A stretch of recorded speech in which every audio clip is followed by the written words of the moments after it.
go live on the YouTube channel. So we are live now on the YouTube channel. We just ran down the entire list.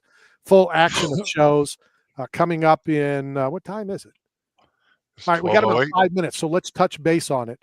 And I don't know if it's necessarily fair to say this is a UFC story, because this could be happening in all sports. We know about the former NBA referee, who was helping to fix games. I'm sure you guys saw there was a fighter who fought last weekend who has since been released, was a heavy favorite, or at least a favorite. I don't know how heavy. And I guess hours before the fight, a lot of money came in on his opponent to win by submission in round number 1. Guess what happened? He won by submission in round number 1. Yeah. So now all of these fighters are coming out and saying that they have been approached by people to throw fights. I'm sure that it's happened everywhere if it's happened. This isn't necessarily a UFC problem. It's a life problem. It's a sports problem. And Dana said, well, I don't know if they talked to you before, but I know who's going to come talk to you now, and that's the FBI. So give me your thoughts. It kind of feels like we're back in the Bugsy Malone days, doesn't it? Especially in New York City. There's got to be tougher repercussions. The idea, the lack of morality and the ethics involved in something like that is mind-boggling. But you know what? In today's day and age, where everything is about me, and getting a buck, I can't say I'm that surprised. I guess I'm surprised that fighters, well, let's just say this. I'll bet you anything. The fighters who said that they were approached did not accept, because there's no way on the planet they would even touch that.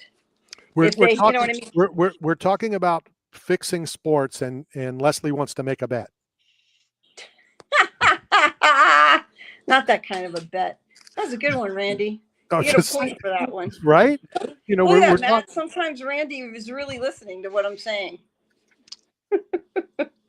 What's the over-under that he does it again?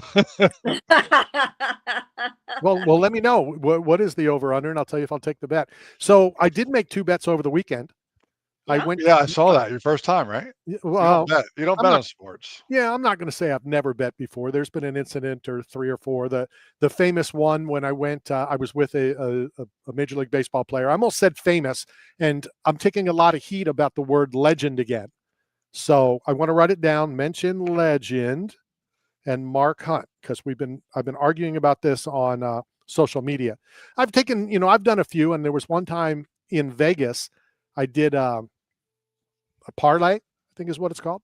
Yeah, parlay, a parlot. Did you say a parlot like a car lot? I didn't say parlot. I said a parlay. And I believe that I hit it, and then I bet on Tim Sylvia to beat Andre Arlovsky. Okay? I didn't know you're supposed to check. I thought you're supposed to know how to do your damn job. So I go to the fight. Tim Sylvia loses to Andre Arlovsky. I go to throw the card away. They made a mistake, and they didn't put Tim Sylvia. So it was a win. So it turned out to be a winning ticket. Wow. Because they made a mistake and put Andre Arlovsky. And me being the dope that I am, I said, I can't cash this. Because then to me, it would feel like then I bet against Tim Sylvia. No, okay. All right. Well, whatever. I mean, Brandy, how much was the win? I don't know, $100 maybe. Still a lot of money to me. Well, here's the best part of the whole story. So I tell Tim Sylvia that. What do you think Tim Sylvia, all 6 foot, 423 miles of him, 200 and whatever pounds he was at the time. He's a little bit more than that now. What do you think Tim Sylvia said to me, Matt? Take the money. He said, give it to me. I'll cash it. Yeah. That's my buddy, Tim Sylvia. So yeah, I mean, it's interesting, and there's a lot of people, that are coming out, and I've read it somewhere, and I try to stay off social media and news and all that kind of stuff, that there's over 100 fights that they're looking into.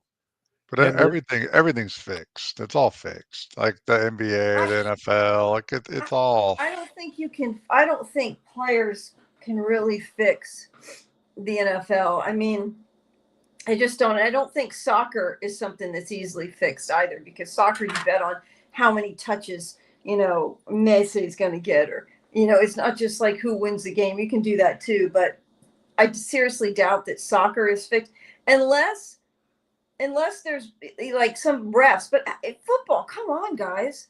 it would be hard. It would be extremely difficult. It would have to be like it would have to be the quarterback. It would have to be the quarterback. I mean, a receiver, you don't know, how many catches, it could still be a receiver, but if you're going to really try to fix a football game, it has to be the quarterback. Anybody else, it's hit and miss. This guy touches the ball every single time. The kicker can fix it, because you can specifically bet on kickers. You know what I mean? Like, kickers can really screw things up. Well, they can mess it up, but they can't. If I'm got to pick somebody that I want in my back pocket, it's the quarterback. The kicker may not even kick. Let's be honest. Extra points. He may or he may not. They may not score. They may not. They could win 2-0. Safety. They get how many times has that ever happened in the history of the NFL? My guess is 2. In fact, I'm going to Google it. Yeah, you do that. You go and Google that. Let's go hit let's hit this break early so that we'll be prepared for when Dan Farr calls. So we're going to hit a break. We'll be right back. This is Knockout Radio. Hi, this is Wade Boggs, and you're talking sports with Randy Harris. Got bills and looking for work, but nobody is hiring? Staff Zone is, as the leading provider of commercial construction, industrial, and special event staffing through. Can you guys still see me? No. Thank God. You look marvelous. She's walking back to her internet router right now to check the email. No, I'm actually. She's gonna follow the cable home. I'm back inside now because my internet should be okay now, right, guys? Sure, it looks great. Yeah, the video's better. This is the best you've ever looked, Leslie. I don't know if it's what you've been doing with your nutrition or Texas was good to you, but you look great. I've been doing the mobile gym. No, don't say it. Don't tarnish. Don't tease them. Don't tease them. Don't tarnish the things that are already great. In any game.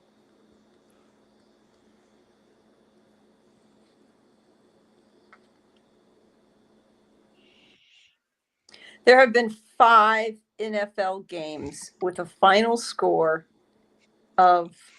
with the last of 2-0, and the last occurring. Guess what? I'm going to save this, or are we coming straight out to the interview? Well, depends on if he's here. Okay, it was it was a black and blue game. Old school black and blue game. 1938 was the last time. 3605. And their highly skilled and knowledgeable technicians will be at your service 24/7, ensuring your ultimate comfort all year round. 8-man strong is not simply about the biggest or strongest. It's about those who have survived true lows, suffered, faced demons real or in their heads, and are fighting to come back against it all. If you live with a passion for greatness and strength and resilience towards all obstacles that may attempt to derail you, if you are bold and aggressive in the pursuit of the things you want in life, if you are meant to overcome everything that stands in your path of reaching your goals, then you are 8-man strong. Yo, Monkey Boy. Yo, what's up? This is DDP, Diamond Dallas Page, and you're talking sports with Randy Harris. Diamond Dallas Page is going to make you feel the bang. All right, everybody, we are back. I'm coming to you live from the Cool Breeze AC broadcast facility here in Pinellas County. Matt's there, Leslie's somewhere because she's not on video. Over the rainbow. Well, you're not there. What'd you do, block your video? No, I'm right here, man. Oh, man, what's going on? There I am. It went black. No. I had to Google how many times has an NFL game ended in 2-0, because you seem to think it's a whole bunch of times. And my guess was 2. And in the history of the NFL, it's only been 5, with the last time being in 1938, before the modern NFL as we know it today. So, got to be honest with you, that's 5 times more than I thought it would be. Real quick before Dan Farr comes up, this weekend, Buccaneers are at home against the New England Patriots. Huge game. I understand it's already sold out. Another free tailgate party. We're now, Knockout Radio is now a sponsor of the this tailgate party, the All-American Fest tailgate party. It's being put on by Jennifer, who's a realtor at Remax Realty Unlimited in Tampa. Free food. They're hooking you up with free food, free open bar. Whoa. And they have those free Buccaneer like mini fanny packs, which is the right size that you can take them into the stadium. So looking forward to that. I'll be out there. And more importantly, Ed will be right there. Ed, what's up? No, my video kicked on when you had me at free bar. There you go. Yeah, or fanny pack. Yeah. No. It never wears a fanny. You will never catch me. My coffin won't even have a fanny pack in it. Well, how has the fanny pack come back? That's what I want to know. I mean, I seriously thought that was one of the biggest fashion abomination that ever hit the early 90s, and now it's back. Randy muted himself. So you muted yourself.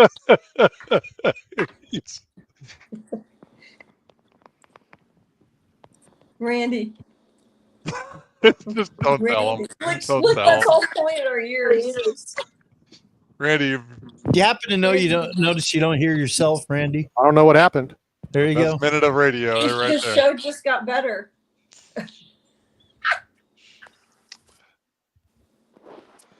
Oh yeah, here we are. I don't know who hit something. Well, we ain't got nothing to do with it. There we go. All right, Dan's waiting.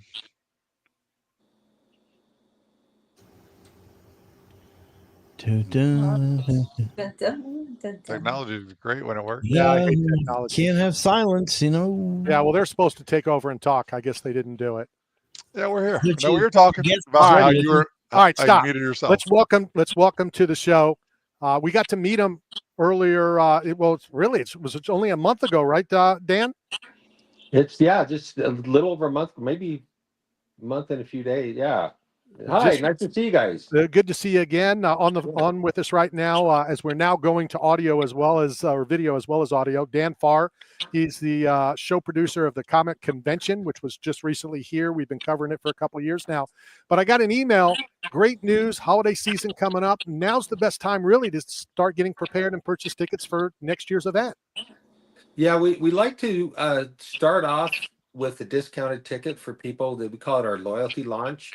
And the idea there is to really support the people that come in and buy tickets sight unseen, because they don't know what celebrity guests that we have coming. They don't know what the show is going to be about. They're just going off of what we've delivered in the past. And if they've been happy with what we've presented to them in the past, then they come in and they buy tickets early and save 25%. Typically people say when it's a year out, you don't know who the guests are yet. We want to see who the guests are. But like you said, if you've come out in the past and you've had a great time, does it matter if it's Lou Ferrigno or if it's throw another name that's Anson Williams? There's always great guests. And what I've really found incredible, Matt, I'm sure you're going to agree with this as well, is the late additions that come like a couple weeks before are so awesome. I want to make sure I save those dollars so that I can afford to buy food or buy the autographs or whatever else we can spend money at. Yeah, I mean, we're going to do our best to always put together a tremendous lineup. And what's nice is there's a lot of people that want to come to the show. And so it's not like it's hard work to get good people to come to Tampa. It's Tampa. It's amazing. So before Matt, I know you probably have a question. The first time that I went out to it, which was a couple years ago, and Matt will tell you, anybody, will tell you this. I'm a guy, I get there, I do what I need to do, and I want to go home. I'll cover a Red Sox game. I don't even walk around Fenway Park. I do my job and I go home. So I told my wife I'll be back in 45 minutes, and I was there 6.5 hours. Oh, good. Yeah, no, it's, every one of the vendors and, just walking around and looking at the guests and the interaction that the guests are having, with the fans. And I mean, you can literally spend all day, or in your case, all 3 days, at this event and have a great time. Well, and I'll tell you, seeing the fans there, is really the highlight of the show, because they've become, with the cosplay that people do, that they bring to the show, they're a big part of the entertainment. So you just the people watching, just walking around and seeing how people are dressed, and just the chance to experience the environment. And as you mentioned, the vendors are fantastic. You're going to see some things that the vendors bring that you would not see, just going down to the local strip mall or whatever to see what you have locally. You get a lot of products that are coming in from all over the country. Go ahead, Matt. So Dan, first off, before we talked about the convention, your backdrop, your studio is amazing. I mean, I don't know if you should do set design for a career, but it was pretty cool back there, man. What's the most collectible thing you have on the shelves? Like, you collect memorabilia? I do a little bit. It's mostly my wife. She's the one that and she doesn't really try to collect valuable things. It's just things like, Star Wars. Like one year, she said, hey, you know what, I'm going to do a Star Wars Christmas tree, and went out and bought a bunch of ornaments, and R2D2 ornaments, and C3PO and all that. So she's kind of the bigger collector, but it's not about the value of the things that she wants to collect. It's about the memories behind them. Let me jump in real quick. I know you still got the question, but since you said it's not about the value, I got to tell you a quick funny story. We had Anson Williams on before the show this year. I had the opportunity to deal with Anson a few times back in the day, and I took him to a pretty cool event with Ted Williams and all that kind of stuff. So we were talking to that same question about memorabilia and do you collect anything? And he goes, no, Anson Williams is very stupid. And I go, well, what do you mean? He said the last day of filming of Happy Days, they offered him one of three. There was only 3 black leather jackets that Henry Winkler wore. And Anson said, no, I'm good. And declined the jacket and declined buying the jukebox for $1,000. Wow. Yeah, talk about turning down opportunities. That's amazing. Yeah, that I'm sure he's kicking himself on that. You don't collect stuff like you said because of the value, but here's one of the times where, we all collect stuff, and then 20 years later we find out you collected the wrong year of that baseball card. Right. Here's the one time you would have collected the right thing. Yeah. Sorry to jump in, Matt. Go ahead. No, you're good. So, but Dan, I just want to say, it's my first time this year as a panelist. You allowed me a platform to talk about the pizza diet and how I became a real life Ninja Turtle. And it exceeded all my expectations. Everyone was so gracious, the camaraderie and the support and the enthusiasm. So just want to say thank you to you and your staff, your team. It was a fantastic weekend, a weekend that I'll never forget. And I'd love to be back for any of them in the future. So yeah, let's make sure we do that. I'm glad to hear that. I'll tell you, there's so much that happens at the event that I have no idea. I have so many different people on the team that are over different areas, and then they have people that help them, and it's kind of an army of people that put the show on.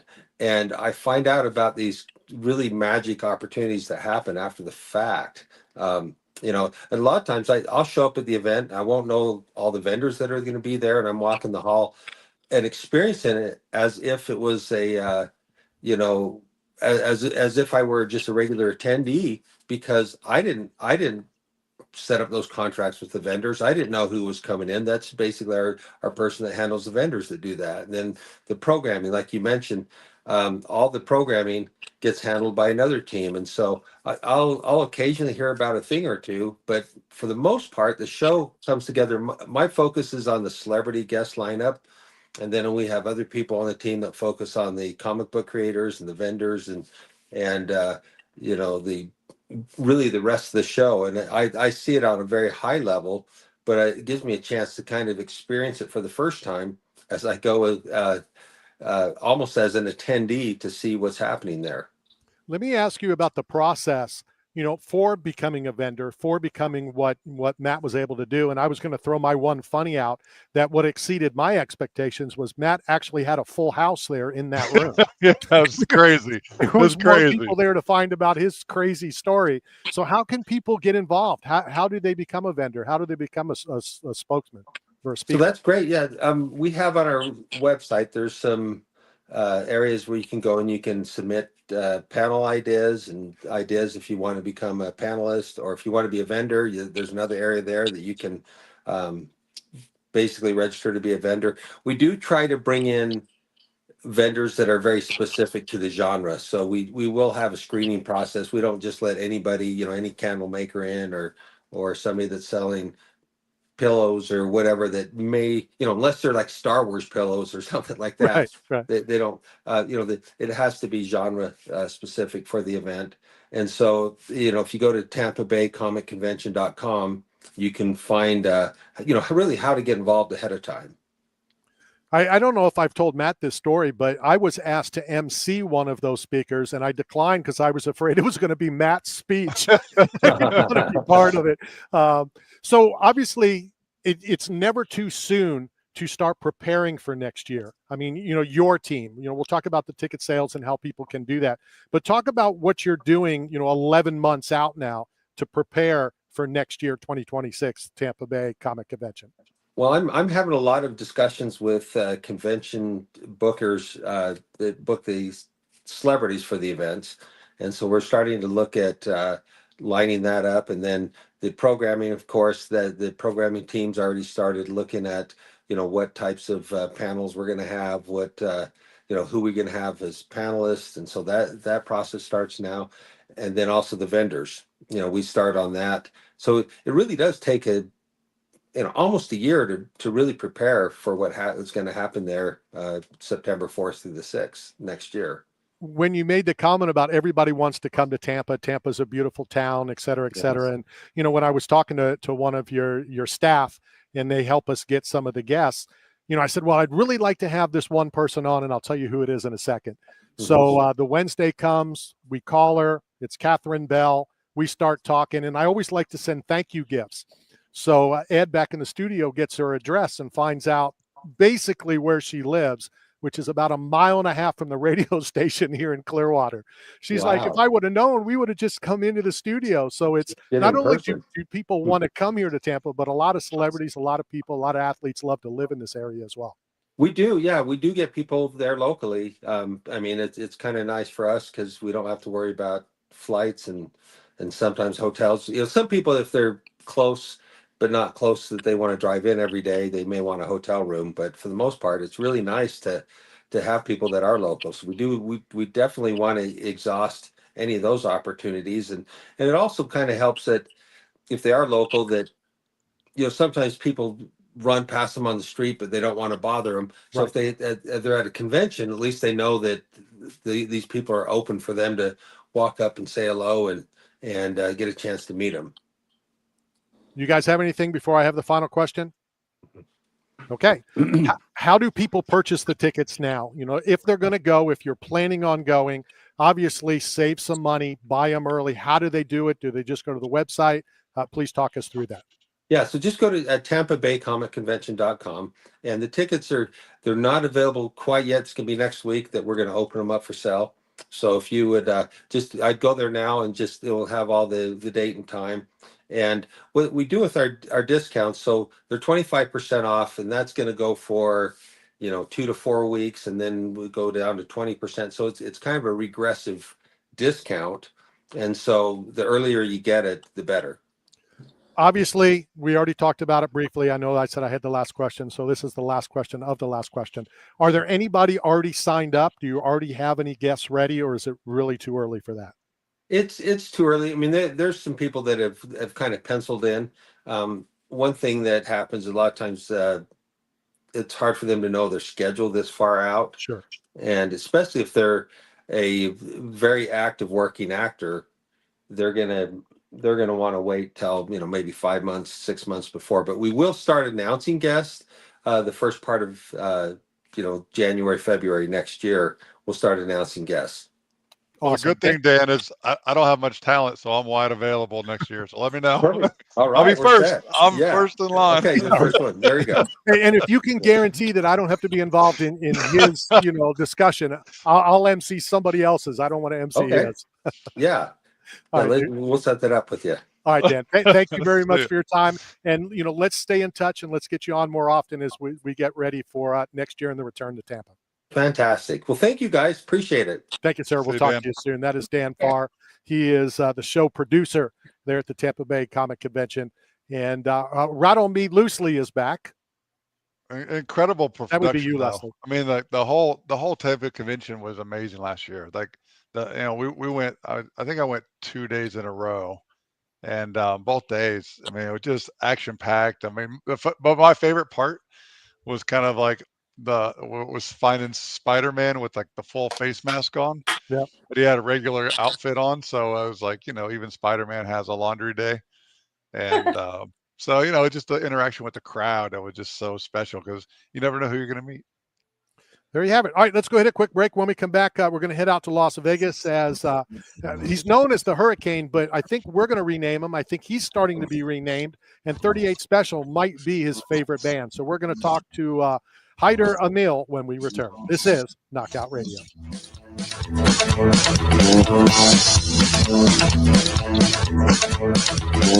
this is Bernie Williams from the Yankees, and you're talking sports with Randy Harris. Got bills and looking for work, but nobody is hiring? Staff Zone is, as the leading provider of commercial construction, industrial, and special event staffing throughout the Southeast, Texas, Las Vegas, Salt Lake City, Kansas City, and many other locations. Is my internet connection okay? For you.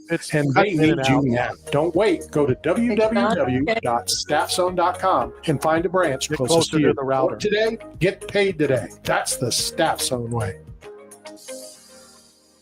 This is Randy Harris for Mick for Hair at Got Split End Salon at Pinellas Park, our official hair care and grooming provider who caters to everyone, women, men, kids, and senior citizens in an affordable, upscale environment staffed with the most talented professionals in the business. Visit Mick for Hair at Got Split Ends today at 4376 Park Boulevard in Pinellas Park, or call them at 727-290-9873. At West Florida Roofing, they know how much of a financial burden a new roof can be. So not only do they offer extremely competitive prices, but they are offering up to 130 feet of gutters and downspouts absolutely free with a full roof replacement. Plus, financing is also available. I recently hired West Florida Roofing to replace my entire roof, and I couldn't be happier. From contract to cleanup, they did an amazing job. Call Joe today at 813-282-4000. Experience the charming Country Depot gift shop located in the heart of downtown Brooksville, located at 36 North Broad Street. From sports memorabilia to antiques, from handbags to one-of-a-kind art and decor, the Country Depot has it all. Check them out at countrydepot.com, Country Depot on Facebook, or stop by the store at 36 North Broad Street in downtown Brooksville. 8 Man Strong is not simply about the biggest or strongest. It's about those who have survived true lows, suffered, faced demons real or in their heads, you need to and let are me know fighting when to you're come back against it all. If you live with a passion for greatness and strength and resilience towards all obstacles that may attempt to derail you, if you are bold and aggressive in the pursuit of the things you want in life, if you are meant to overcome everything that stands in your path of reaching your goals, then you are 8 Man Strong. This is Lomas Brown, and you're talking sports with Randy, the Monster Jam Man.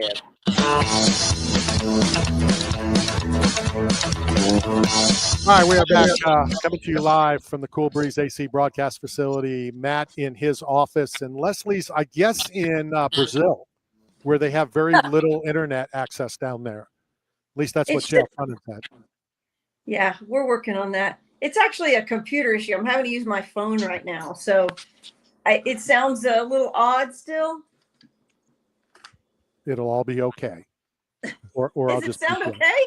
It's okay. Yeah. It's there. All right. So how ironic. Just a couple weeks ago, I guess it was 2 weeks ago, your heavyweight title fight had eye pokes, and we know Tom Aspinall could not continue. There's been a lot of publicity about it. There's been a lot of, armchair fighters and quarterbacks or whatever saying this about Tom or saying that about Tom. And then, are you aware what happened last week? Another eye poke. Except he said the outcome was different. He said, I can see 30%, which technically doesn't mean you can't see. He goes, give me another minute, blah, blah, blah, blah, and issued a beat down like I've never seen before. So now people are like, poked in the eye. Well, yeah, I think you're going to start that way. Yep. Please poke me in the eye. Don't touch gloves. Poke me in the eye so you can rile me up or something. But Waldo Cortez Acosta just went bananas and a major beatdown. And now everybody is jumping on. See, Tom could have continued. Well, who was the idiot? Oh, yeah, the guy that's been around the longest. You can fight blind, I believe you said last week. I mean, it's possible you can. I mean, you don't have to see to be able to fight. I'm just saying. I mean, yeah, you do. But you know what? It's but like the difference the difference in eye pokes, it was a heavyweight eye poke, and obviously we know there's more power behind them. So, you know, probably is why Tom couldn't continue. I mean, I'm the naive one. You know, Joe's been giving me a lot of crap about it. You've seen how far the finger went in. We don't know how much damage was there. And no, you know, you're an MMA fighter, you're a combat fighter, but you know how injured you are. And also, you know, whether this should, you know, be considered or not, you know what you have to gain or lose. He didn't have anything to gain. He only had something to lose, right? His eyesight. Well, yeah, like his Vision. eyesight. You know, the title, the money, all that is second, third, and fourth. But I honestly didn't have a problem. You know, if you can't see, you can't see. And it doesn't matter if it's your dominant eye that gets poked. I mean, because we all have a dominant eye that we primarily look through. So, you know, if you lose your dominant eye, I could see like calling the fight. But if you lose your non-dominant eye, you can still see the same. I disagree. Really? Yeah, you can't see the same if you lose one eye because your Sure depth you can. perception. Do it. Close your eyes. Perception. That's why you have two. You don't need depth perception. He's standing in front of you, like an arms will reach away. Let me tell you something. Let me make a HIPAA violation right now, okay? Because this is a HIPAA violation. My son works for a HIPAA, you know, compliance company. Yeah. My wife is having major eye surgery on Monday. Okay. Okay, where she could go blind. Okay. Oh. I mean, this is major. It's not pretty. And she'll have to, once she comes out of the procedure, she has to be face down for 2 weeks. My brother had that. You know, and you eat face with your face in this thing, right? Yep. Wow. Yep. She was driving. She was driving the other day. Now she has one good eye and one eye that's having this issue. There was a motorcycle in front of her until what? You want to guess? She didn't see it. Right, until it was gone. And she's literally driving. Now she's not driving anymore. As she's driving, this has now disappeared. So imagine fighting. This is even worse. You know, you could have hit or run over or whatever. Imagine fighting and you see him to your left. So you're looking at that and all of a sudden you just turn the right way and now he's gone or she's gone. I believe Tom Aspinall, just like I believe Matt thinks he has talent. And I have no issues with what Tom did. And Tom will, you know, go on to fight another day. Gon will move on to fight another day. And that's a done deal as far as I'm concerned. Well, speaking of vision, did you see BJ Penn got arrested for the 6th time since Memorial Day weekend yesterday? I did not. He assaulted a guy in Hilo, Hawaii, and was arrested for his 6th offense since Memorial Day. So did we see this coming for the prodigy himself, BJ Penn, like a historic career inside the octagon? What's the arrest? Assault. Okay. But he's a fighter. He's a professional fighter. So you expect him to have assault charges, right? It's like Ron Jeremy going to jail for sex crimes when he's a porn actor. Like, it's kind of silly. It's expected. Idiot. Don't be Ron Jeremy. You've only said one thing stupider than what you just said. I'm trying to outdo my last performance. What do you mean? Honestly, I shouldn't necessarily say this, but I'm going to. If you knew how many people have been violently upset at the stupidest comment you've ever said. I'm doing my job. I know what that one is. No, yeah, I know you. What did I do? You opened your mouth that day, and people are like, "Why is he still there?" Or is that? Yeah. Or is it Bryce Mitchell? No, I think it was the World War II comment, probably. Right? It's all the same thing. You know, the Bryce Mitchell comment is basically the same thing. So he just had some kind of setback, right? Did he just break his nose in training camp? I don't know. I don't care. I'm looking for your comments, be like celebrating it or little hand claps or. No, I would rather see him get beat up in a fight, not training. You know, like we saw in Miami. That was my Christmas. That was my Hanukkah. Okay. That was my Kwanzaa. So you like to see people do bad when you like to see them suffer. No, I don't. He's the first person that I've rooted against and was pretty happy when the outcome was what the outcome was. I mean, words have consequences. Just like I reposted the last time you said something stupid and words had consequences. And tens of thousands of hundreds of thousands of people have now seen you get choked unconscious. Well, yeah, like when I was in on it, like you put the title as in like we were all in on it. It was a gag, it was a joke, it was a radio It was a stunt. Gag. It was Everyone was in on it except me. I wasn't in on it. I went unconscious unwillingly. Hold on a second. You claim to be a radio shock jock intern, do all the stupid things. Facts. Right? Of course. And that's what you did. You were in on a radio shock jock stupid intern thing. But I'm also a martial artist, and I understand the martial art, and I understand it very well. And when I tapped, if I knew it was really going to put me out, I would have tucked my chin, I would have dug out, I would have turned away from. Like, there's techniques to get out of a rear naked choke. Like, I didn't know. Like, so I was just going for the photo. It was fun. And then like I tapped thinking, hey, I was going to let go. I could see my vision going away. I could feel the Tom Aspinall. All right. Let me jump in for a second. Let me jump in for a second. See. Hold on. Yeah. Let me jump in for a second because I know that legal is going to be coming up to talk to me after the show. I have a signed document that Matt signed day one when he joined the show, agreeing to all radio shock jock intern stupid stunts. Yeah. No expiration. So then you can't say that you wasn't in on it. You were in on it. But I didn't know that was happening in that moment. I didn't know that I was going to go unconscious in that moment. I was happy I did. I enjoyed the process. It was an honor to be but I just thought it was a stupid photo because of the what was the 10th Planet guy? Eddie Bravo. Stupidity the night before. Eddie, because when I asked Eddie for a rear naked choke photo, he did like the little finger claw, like, he just did the stupidity thing. And then when Ben did it, it was like the same thing. It was like a stupid photo for gags and idioticracy. But I didn't know I was going to go out that moment. But it was great that I did because it's look. Yeah. It's one of the greatest feelings in the world. In fact, I believe everyone should be unconscious at some point at the hands of another human because it humbles you in a way that nothing else can. There's a lot of Billy badasses sitting behind a 3,000-pound truck that thinks that they're the kings of the road. There's a lot of Billy badasses coming out of nightclubs with alcohol and superpowers, strength and weapons and things that make them feel invincible. But when you get submitted in martial arts against your will, whether it's training and grappling or just in stunts, and you realize how close you are to life and death, like that, literally the lack of oxygen to your brain is the final death for every human. We all die from the same medical condition called hypoxia, which is the absence of oxygen at the brain. So being that close to life or death, it changes you.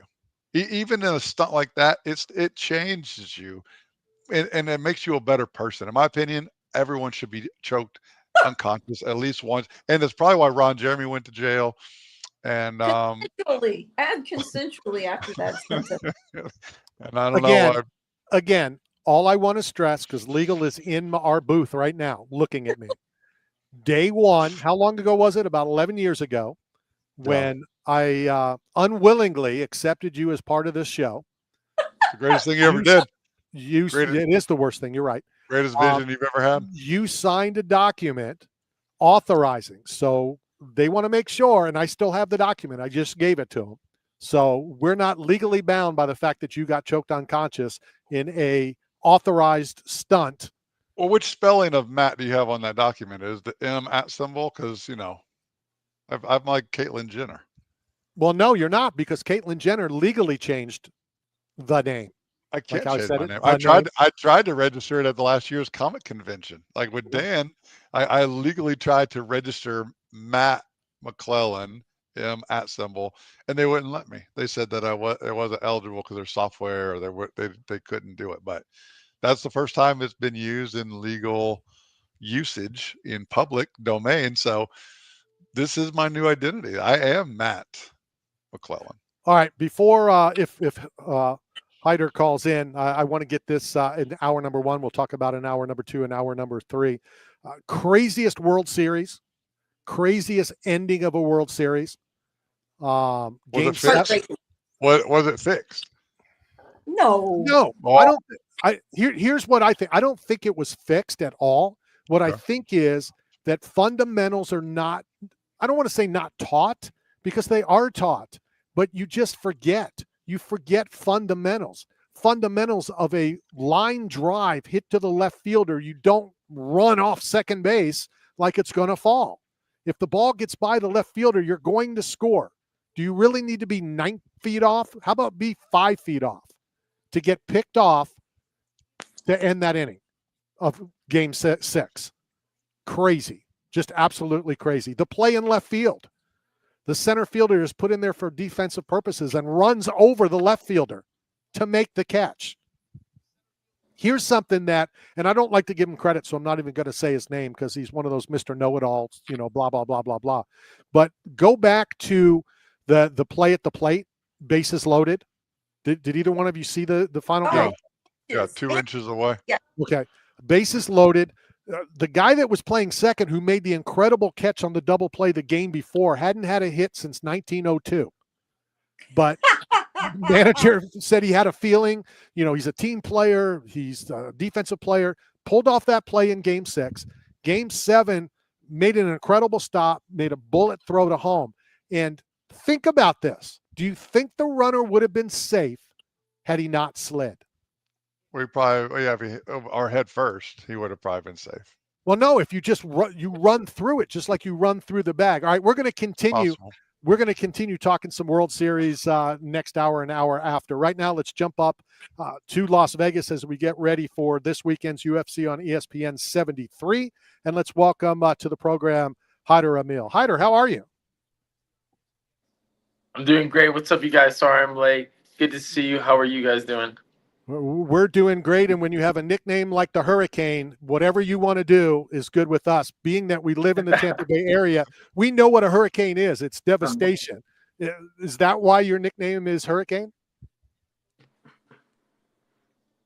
It seems like I didn't make that up. My teammates made that up a long time ago, and as a combination of back then, Hurricane, and also my fighting style. So, this to shine like the eye of the hurricane, that it's still and it's calm.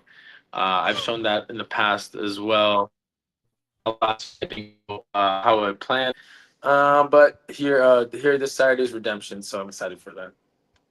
What's fight week like for you?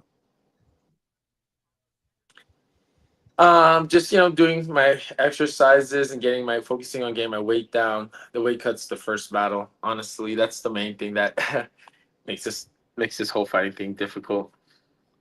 Let me ask you this question, and I've been covering the UFC since day one. I've covered it longer than anybody in the world, and blah blah blah blah. And I've really never asked a fighter this. So, 30-some years in, I've never asked this question. Why do fighters wait till the last day, till the last 2 days? Instead of being ready, weight-wise, coming in at weight. Why is the reason to wait till the last minute? Because you don't want to be too drawn out too early. You'll take a loss in strength, and I've experimented with different weight cut situations. And if you're too lean too early, you may not gain all the weight back as efficiently.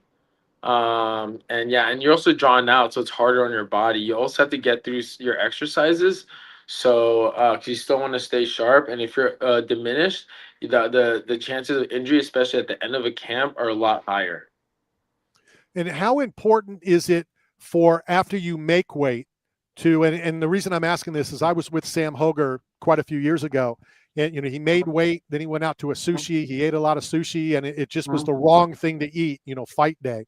How important is it to rehydrate and replenish properly with the right foods? You know what? I've actually had the same experience. Right before my contender fight, I ate sushi here in Vegas. It's a landlocked state, and it's kind of like, I don't know why I did that. but I did, and I got home, and it was not nice in the bathroom. And in the fight, during fight day for my contender fight, I ate just a waffle on fight day because that's the only thing I could stomach, and maybe half a banana before I had to fight. And I fought this dude who was in the Greco World Team, I believe, or a super high level wrestler, and he shot 23 times, and I stopped about like 18, 19 takedowns. I have like, I think, believe the record in the contender for the most takedown defenses. With that being said, that I still won, but man, to fight on empty and a grueling fight, that was ruthless. And the main thing is you just can't think as well. So with that being said, yeah, sorry. No, I was going to say, so I didn't mean to cut in. Is it so trial and error to see how your body reacts to whatever? Everyone's different. I think that's what the amateurs are for. And people have experienced a lot of competition. Again, MMA is different from other sports, like wrestling. It's like an explosive sport, But MMA is a combination of striking and grappling and jiu-jitsu. So different things you eat are going to give you different people react to different things. 100%. Matt, I know you got just gonna have to find out that formula.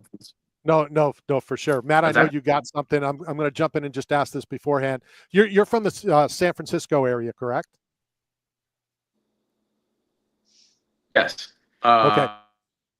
I grew up all around the Bay Area. So and I hate to talk food as you're getting ready to do your weight cut, but we're headed to San Francisco for the Super Bowl. Any recommendations you can give us? Oh, it depends what kind of food you want to eat. I can just link you up with everyone there. They're gonna take care of you guys, dude. It's okay. So I'd say if you want Thai, Farmhouse Thai is really good, or Saap there. It's SAAP there. That's one of the best for Thai food. Because martial arts community, a lot of people like Asian Thai food. I'd say I'd recommend North Beach for Italian. Anywhere over there. Shout out to my guy Original Joe's. If you go to Original Joe's, they'll take care of you over there. Chris Campos. So if you go over there, that's always a nice place to go to. Anywhere in North Beach or the Marina District or North Beach area, they're gonna get. There's a lot of really good restaurants over there. A place for a lot of more culture and like a diversity of food. I would go to the Mission area. And there's this place called El Techo, this Mexican restaurant. So go over there. They have a rooftop bar and restaurant. The vibes is just right, and the food is amazing. You're going to get to know Knockout Radio real quickly, who we are and how we operate. So you live in San Francisco. The Super Bowl's in San Francisco. We will broadcast in San Francisco, which means I'm not going to any place you recommend. I'm going to meet you at these places, and we're going to go to the places you recommend. Heck yeah, that'd be awesome. It'd be better too because they'll take care of us, and I know exactly what to order, you guys.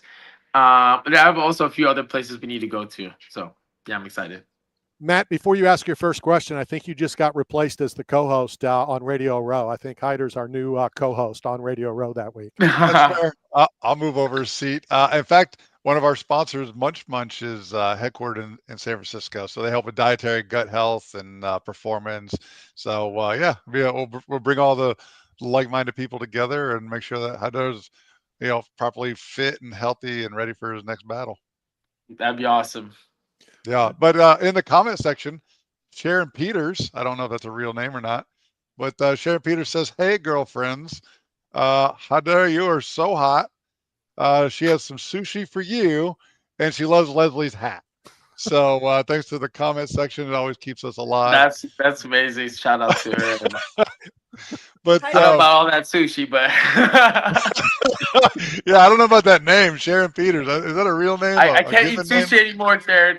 I can't eat sushi anymore ever since that contender fight. But I'll take you up on some other food. Yeah, no. So like the Bay Area, I've been once. I think I remember it's like a 7 mile by 7 mile square grid, right? Is that what basically makes up San Francisco? Is that? Yeah, San Francisco itself is 7x7 to South San Francisco as well. But the Bay Area is all the neighboring places around the water there. And so I'm actually from and live north across the Golden Gate Bridge in Marin County. Just a lot of people don't know where that is, so I just say San Francisco to people. But I mean, I train at Gilbert Melendez's gym, which is in San Francisco, all these years, and so and also everyone's yeah. And the climate, like in the end of January, early February, it's cold there, right? I mean, people think California, think of sun and beaches and the climate, but I remember San Francisco being extremely cold and like overcast and like misty. Is that the case? Like, what should I prepare for? Dude, just prepare for bipolar weather. It's just gonna be cold and foggy in the morning, hot and sunny, and then rain, and then boom. It's just like that in the winter time. It's not as cold as other people or other places, but what makes it cold is the wind, and the wind is like ridiculous. So that's what goes through your clothing and makes you really cold. Other than that, it's not too bad. And yeah, some days are sunny. The fog is what really makes it the fog and the wind is what makes it really cold. But so last one for me. So when you're done with your fighting career, you can have Leslie Lacey's job as a meteorologist. She came from the network TV station here in Sarasota, Florida. So with your knowledge of the weather and climate, you gave me more knowledge in the last minute than I've gotten from Leslie in 6 years. And I'm well prepared. So thank you for that. I got a nickname. I got another nickname for you, man. I'm going to call you Cat 5. Okay. Okay. I like Cat that. 5, because that is the ultimate hurricane. Yes, category 5, F5. Yeah, right. That's awesome. Yeah. I should make that a shirt F actually. Tornado, but Cat 5 would be hurricane. I didn't know that. That's good to know. I'm gonna make a shirt that says Cat 5. Yeah, that would be awesome. Shout out to Leslie with 2 E's. Is that Leslie with 2 E's? Yep. Oh, okay. That's unique. Yep. Heck yeah. Shout out to Leslie with 2 E's.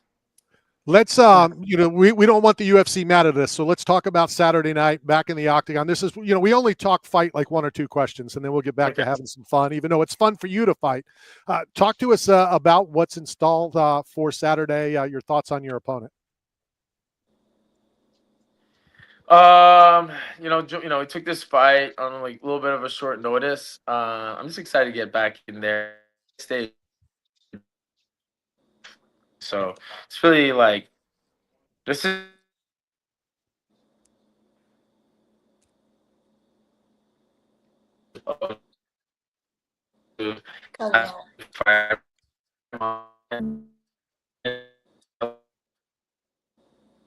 I think Hyder's in Brazil now too.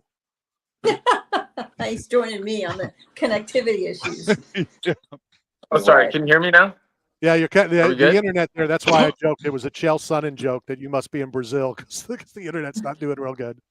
Oh. Are we good now? Yes, you are. Yes. Much better, yes. Okay. Yeah, so I'm excited for this challenge. I'm an athletic, explosive, experienced fighter in Jamal Emmers. I'm used to fighting guys with way more experience than me, so it's not really that much of an issue.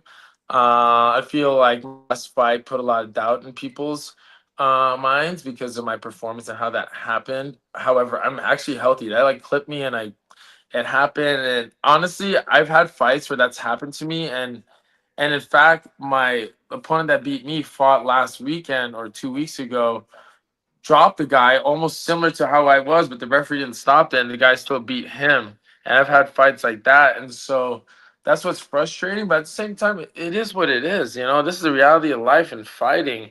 I know for a fact I am one of the best, if not the best fighter in the world.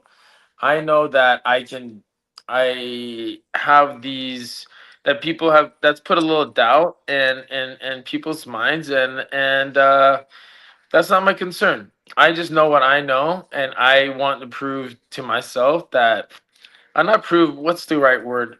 I want to show the world what I already know about myself. Let's put it that way. And I just look forward to fighting. And for me, it just is redemption for myself. So I believe Jamal Emmers is a striker wrestler guy. So as am I. I can just do it all. I'm pretty much a black belt everywhere, so I hope to show that and show everyone I can play chess.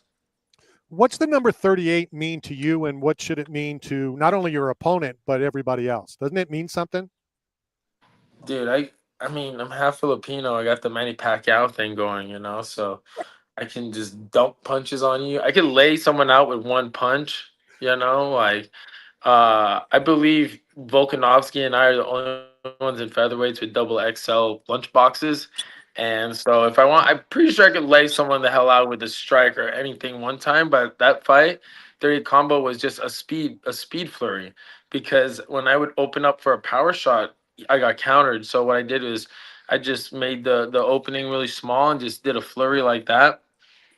Basically what it should tell everyone's like, I can whip out any gun. I can do an automatic weapon. I can roll a shotgun. I can whip out a pistol rifle at any time, any place, lefty and righty. It's, you know, I can pretty much a gunslinger when it comes to my hands. But what people haven't seen in these recent fights is that maybe against William Gomez or Fernie Garcia, but I'm also a very skillful fighter and tactical fighter. So with Jamal Emmers, it's going to take that because he is a very skillful fighter. He is explosive, can be overly aggressive. I can be known to be overly aggressive as well. So we'll see how this fight goes. Now, you mentioned all those weapons. Do you shoot those? Can you shoot those? And we need to get you to Tampa Bay, and we'll take you to the range to shoot all of those. I do. I have, and I shot everything from 50 cal sniper rifles, automatic weapons. You know, I throw out the 38 Colt or 45. You know, again, a scope is easy, but when you can put things down with a shot with a Colt 45, that's the real accuracy, and that's the real test right there. So. I meant things as in targets, you guys, not targets, not people or anything like that, but targets, okay? But yeah, so I like comparing things to guns, and I feel like this is kind of how I am when it comes to fighting, and that's what makes me super exciting and why people should tune in this Saturday.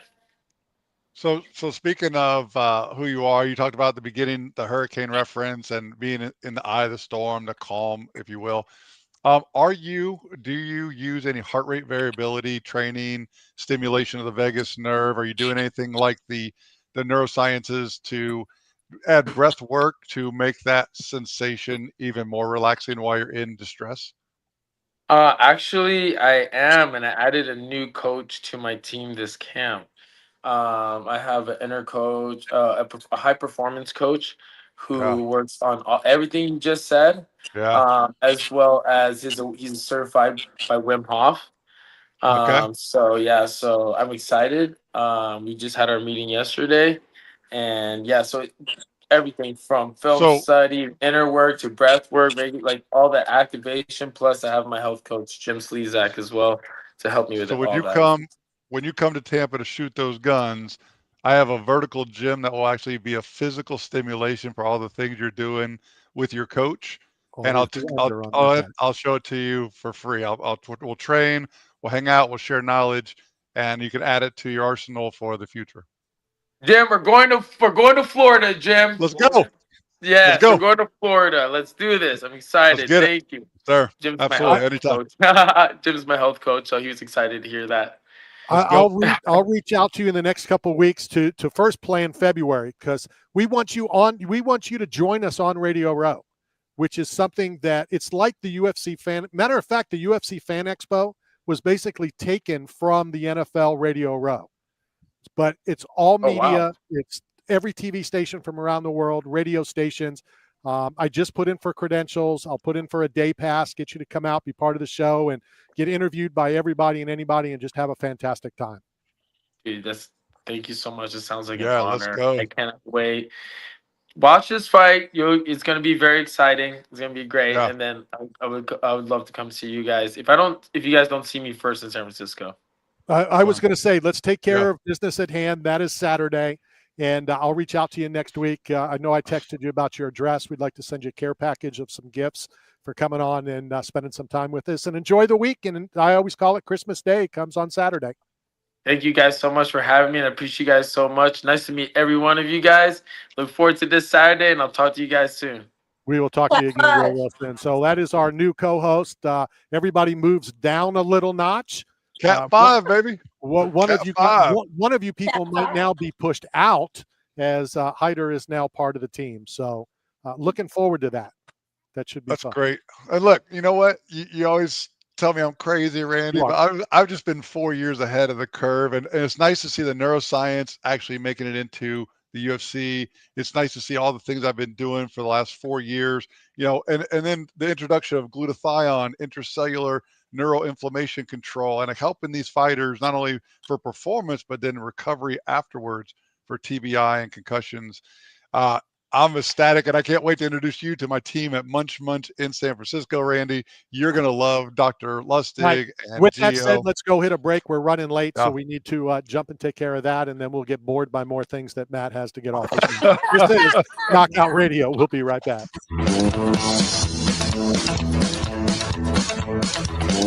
This is Matt Ryan from the Atlanta Falcons by way of Boston College. You're listening to my man. Got bills and looking for work, but nobody is hiring? Staff Zone is, as the leading provider of commercial construction, industrial, and special event staffing throughout the Southeast, Texas, Las Vegas, Salt Lake City, Kansas City, and many other locations. Staff Zone has plenty of work for you, and they need you now. Don't wait. Go to www.staffzone.com and find a branch closest to you. Work today, get paid today. That's the Staff Zone way. You're hungry. Where do you go to eat? Berg Sports Bar and Grill. You want to have a drink? Where do you go? Berg Sports Bar and Grill. Having a get-together with the guys from the softball team? Where do you do it? That's right, Berg Sports Bar and Grill. Located at 1320 Central Avenue, St. Petersburg, right across from Tropicana Field. Berg's is the best place to take the whole family for food and fun. Going to a Rays game? Have dinner before the game at Berg's, and after the Rays win, come and celebrate with all your friends at Berg's, right across from the Trop. So come down and see Berg and the whole gang at Berg Sports Bar and Grill. Berg Sports Bar and Grill. Check out fantasypets.com, where fantasy meets cutting-edge technology. We create breathtaking 3D printed fantasy creatures that captivate hearts and minds, from the T-Rex to the dragons and the shark to the crocodile. Every fantasy pet is a testament to our dedication and precision and quality. You can request custom designs and bulk pricing as well. Go to fantasypets.com. That's fantasypets.com. Conveniently located in Pinellas Park, Cool Breeze AC is just one phone call away. Reach them at 727-954-3605. And their highly skilled and knowledgeable technicians will be at your service 24/7, ensuring your ultimate comfort all year round. 8-Man Strong is not simply about the biggest or strongest. It's about those who have survived true lows, suffered, faced demons real or in their heads, and are fighting to come back against it all. If you live with a passion for greatness and strength and resilience towards all obstacles that may attempt to derail you, if you're bold and aggressive in the pursuit of the things you want in life, if you are meant to overcome everything that stands in your path of reaching your goals, then you are 8-Man Strong. Hey, hi, this is Mike Schmidt. You're listening to Knockout Radio.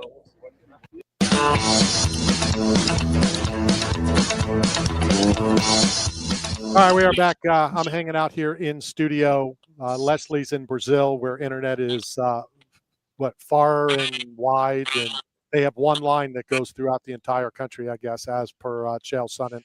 And Matt's in his dungeon. And you haven't been asking to get on the map anymore. See, you forgot. I already know where he's from. San Francisco. I got so excited about the neuroscience. Like, listen, heart rate variability. First of all, I'm going to prove you wrong. Okay. Well, we're going to do this interview, and then I'm going to prove you wrong because Hyder's from the Philippines.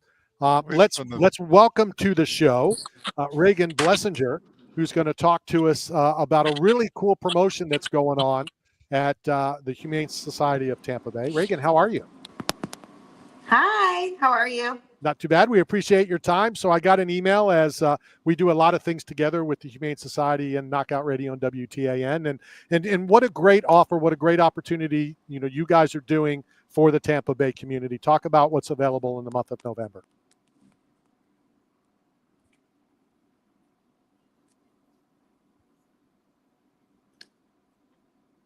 I just sent a real quick chat. Do what? What are we doing here now? Reagan, are you there? I can't hear you. Can't hear. There should be an. Oh, how do you do it? You can't hear us. I don't know how that. We're. There she is. Can you hear us, Reagan? Hello. Oh, we can hear you. I don't know what to do here. So. She has to hit the little square at the bottom to activate her microphone and her. I know, but if she can't hear us, we can't tell her what to do. Maybe we can text her. Is there like a? Well, yeah. Talk among yourselves. Let's get. Leslie. I'm excited to hear this story because I've got a couple cats that need to go and get a checkup. And they're doing a special promotion at the Humane Society. We're going to hear about it when we get our guests back on. We're working on it right now. But I actually have a diabetic cat, Matt. I feel like you've been in a hurricane this whole show. Every time you go back to your live screen, you got a different background. Are you being blown around? Are you being blown around your apartment? Are you safe? Let's see if we got Reagan. I tell you what, it's weird because here we go. We got her back. Okay. Hi. All right. I was just texting you, telling you, trying to do your computer from here is kind of hard. We apologize. So let's talk about it. Let's talk about what the Humane Society of Tampa Bay is doing for the community in the month of November. Yeah, we'd love to talk about it. So at our animal hospital, where we see over 40,000 community animals a year, we are waiving the vet adoption fee, the exam fee. So people can come in, whatever need that they may have, vaccines, or if their pet is sick, whatever that may be, they can come in and we will show the vet everything, and they do not pay for that portion. And the idea is we don't want people who are going through like furloughs or losing benefits and having to pay extra money for things. We don't want them to not be able to go to the vet, especially because of that chunk. So we're hoping that little bit does a lot for them. Before Matt and I know Leslie have questions. So obviously they're going to need to make appointments. It's not just show up and they're going to look at your pet, right? You would assume appointments are needed or wanted. So I can't hear you again. Can you hear me, Reagan? I can hear you, Matt. Ask your question. I'll answer it. Reagan, are you there? Can you hear us? Can you hear me? I don't know what to do. So, I mean, that's all we can do. I mean, let's bring Leslie back in, who keeps bringing the show down with her bad internet. Her background changes again. She's in a violent storm. She's in a Cat 6 right now. There is no Cat 6. There's no Cat 6.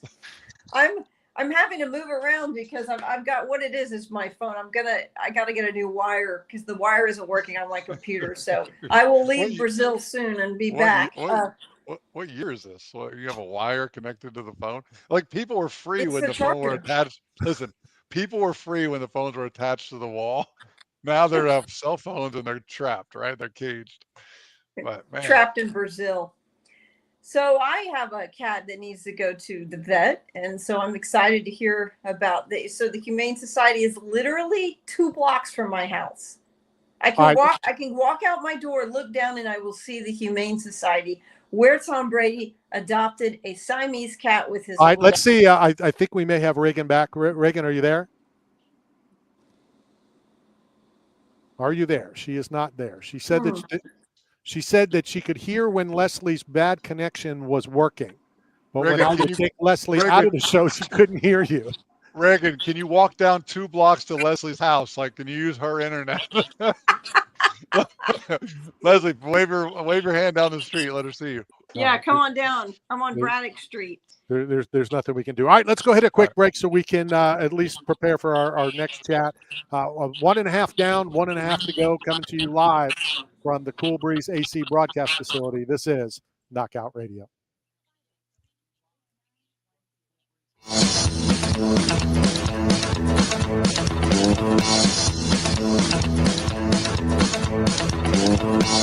Hi, this is Tim Let me check her. Right here, talking sports with Randy Harris.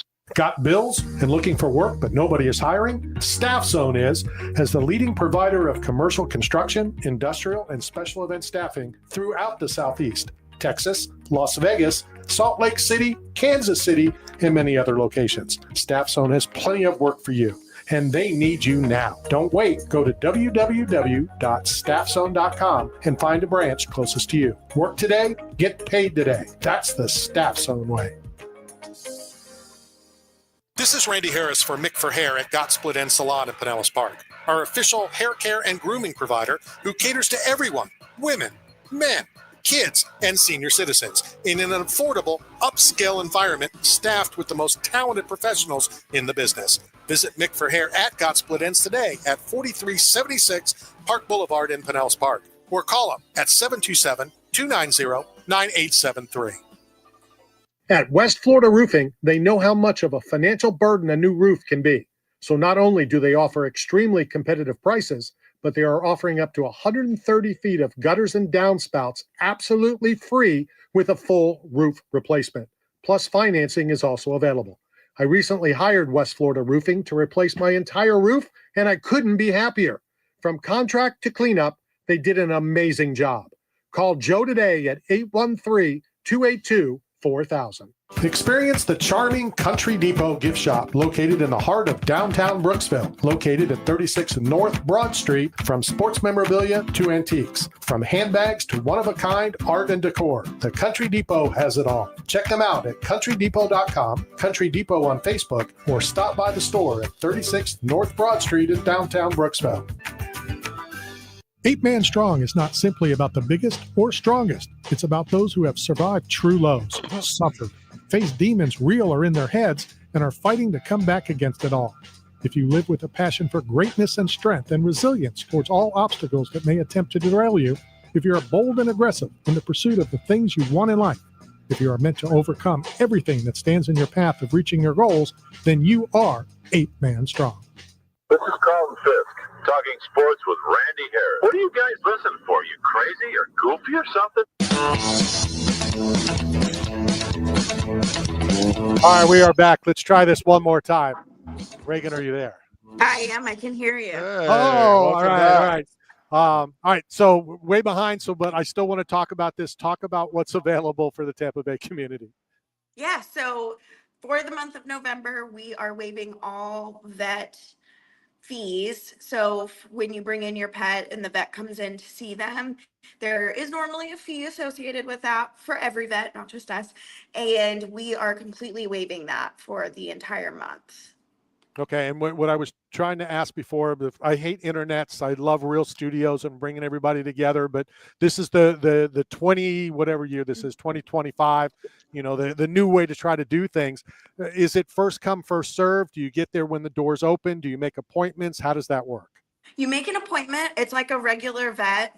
Make an appointment and just know that for the entire month, that exam fee will not be on your bill. Of course, if there's vaccines or if your pet needs medicine, that will be, but we don't want people to have to worry that they can't afford that extra part. We just want to make it as like bare minimum as possible.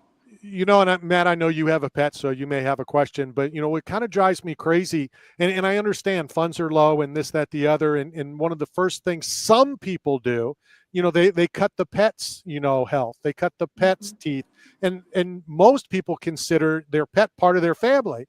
So I would cut something else, not what's as important as your pet. Yeah. I mean, and we see it a lot. We have a couple of different, we have a program where we actually provide free dog and cat food for pets in our community as well. So we want to make sure that people don't have to make those decisions. They don't have to decide, should I take my vet to, or should I take my dog to the vet or feed them versus should I buy food for myself and pay my bill. Yeah. So we're trying to help ease a little bit of things in an already like pretty uncomfortable environment. So I'll tell you a quick story as Matt gets prepared, and he keeps looking at me because I know he wants to jump in. So about 11, 12 years ago, I don't know if Blue Grace is still one of your big sponsors, but Bobby Harris, Blue Grace is a sponsor of the show. They are. and my wife wanted to get a dog. I've never had a dog. We didn't have pets growing up. And so I said, all right, whatever. So I talked to Bobby. Bobby called you guys. And like a week later, I get a phone call from one of the guys who still works there at the hospital portion. Yeah. And he goes, yeah, Bobby called us. We have your pet. I go, what do you mean you have our pet? I don't even want a pet. What do you mean you have our pet? I mean, they knew what I didn't want a big dog. I didn't want any of this stuff. They said, we need you to hear Saturday morning. We have your pet. It's amazing. I don't know how you know what I want when I don't know what I want. So I made this lie up to my daughter who was going to UCF at the time. I said, yeah, I'm thinking about investing in a sports bar. So let's go look at this sports bar. We go to the Humane Society. They take me into this room, and they have a Yorkie poodle. It was about 7-8 weeks. I don't know. And I'm like, yeah, I guess you got our pet. All right. So we start, and he goes, just take it home, the typical thing, and bring it back on Monday if you don't want to keep. Because we did that once before. We got a bigger dog, and it jumped on my daughter as a young child, and it was too big. Yep.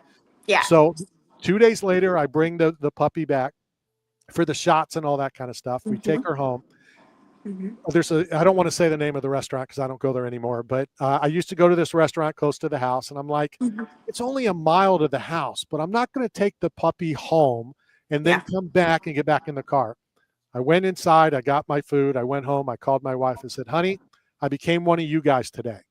He goes, what do you mean? I said, I carried Ziva into the sub place and got now I've always looked at these people like that, and now I'm carrying the little Yorkie poo into the store. Yeah, that's how it starts. Yep.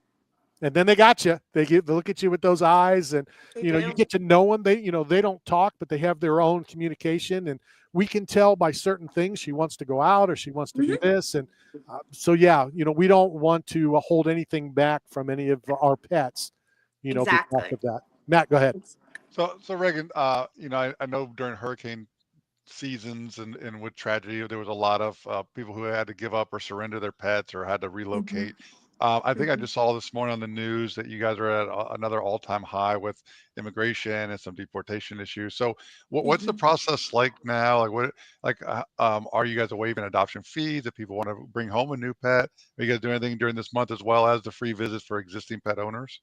So for veterans, we are going to be waiving all adoption fees the 9th, 10th, and 11th, and we invite them to come in and get their furry friends. And you're right. I mean, it is a little bit slower on the adoption side because there is such a great need. People are struggling. So adding a new addition isn't top of mind. So of course, that's always something that we want people to come in and do. But right now, we've just been so focused on the community aspect of trying to make sure that people are just even feeding their pets, because we're also seeing an increase in emaciation cases, and we just want to combat that stuff as well. At least we know of course, we want the dogs to get adopted or the animals to get adopted, but at least we know when they're here, they're safe and they're being fed and they're comfortable. And for those that aren't familiar, go ahead, Randy. No, go ahead, Matt. Sorry. Oh no, so for those that don't know, we think of Humane Society, we think of dogs and cats, but what other animals do you see, in the community? Like, are snakes or reptiles or birds? Like, do you guys see all animals? Co-hosts? All of the above. Are there a lot of co-hosts there as well? Yeah. That's where I found mine. A lot of the above. So we have birds, reptiles, we have rabbits all the time, guinea pigs all the time. We do get snakes and like bearded dragons, and sometimes we get odder animals, like not odd or animals. Yeah. There's or otters there? What about otters? Or I'm going otters? to get an otter. Yeah. Like we've had like flying squirrels before. Wow. Chinchillas. We sometimes get chinchillas. So we take in, if we think that we can care for it appropriately, we will take it in and try to find it the best home possible. That's awesome. incredible. Final question for you. The hours. What's the hours of operation over there? Yes. We are open 10 a.m. to 5 p.m. 7 days a week. There you have it. Hey, Reagan, thank you very much for your time. Reagan, can I bring in my 3D dragon? He's Oh. not feeling really well right now. He's a little lethargic, but will you guys help me? Yeah, honestly, you don't even need to make an appointment for that. Just walk in. Oh, I'll come. We'll come in to see you. Thanks for your time, Reagan. Thank you so much. Thank you. Thanks, Reagan. Take care. We'll talk to you soon. That is Reagan from. Well, it's what's really ironic is that you have something that you shouldn't have. Possession is 9/10 of the law, Randall. See, that's why I don't give. I told you I am not giving you anything ever again. My daughters don't know how to defend a rear naked choke. I guess not. Well, neither do you. We have video that you don't either. It's genetic. What you would say? It's genetic. She was determined to come on the show. That was great. She's spent more time on the show than Leslie Lacey today. So far. I think she's run into a store to get a longer cable to go into the neighbor's electrical outlet. I was going to ask how much it cost to put Leslie Lacey down at the Humane Society. I think we can just end it now. But she's probably walking down right now. Probably. All right, let's go hit a break. When we come back, we'll head back out to Las Vegas for UFC interview. You remember the number? What this is? What UFC number this is?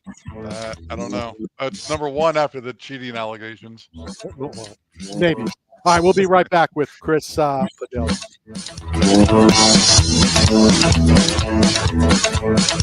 What's up? It's Sean Lights Out Merriman, former Charger, now CEO, co-founder of Lights Out Extreme Fighting, and you're listening to Knockout Radio.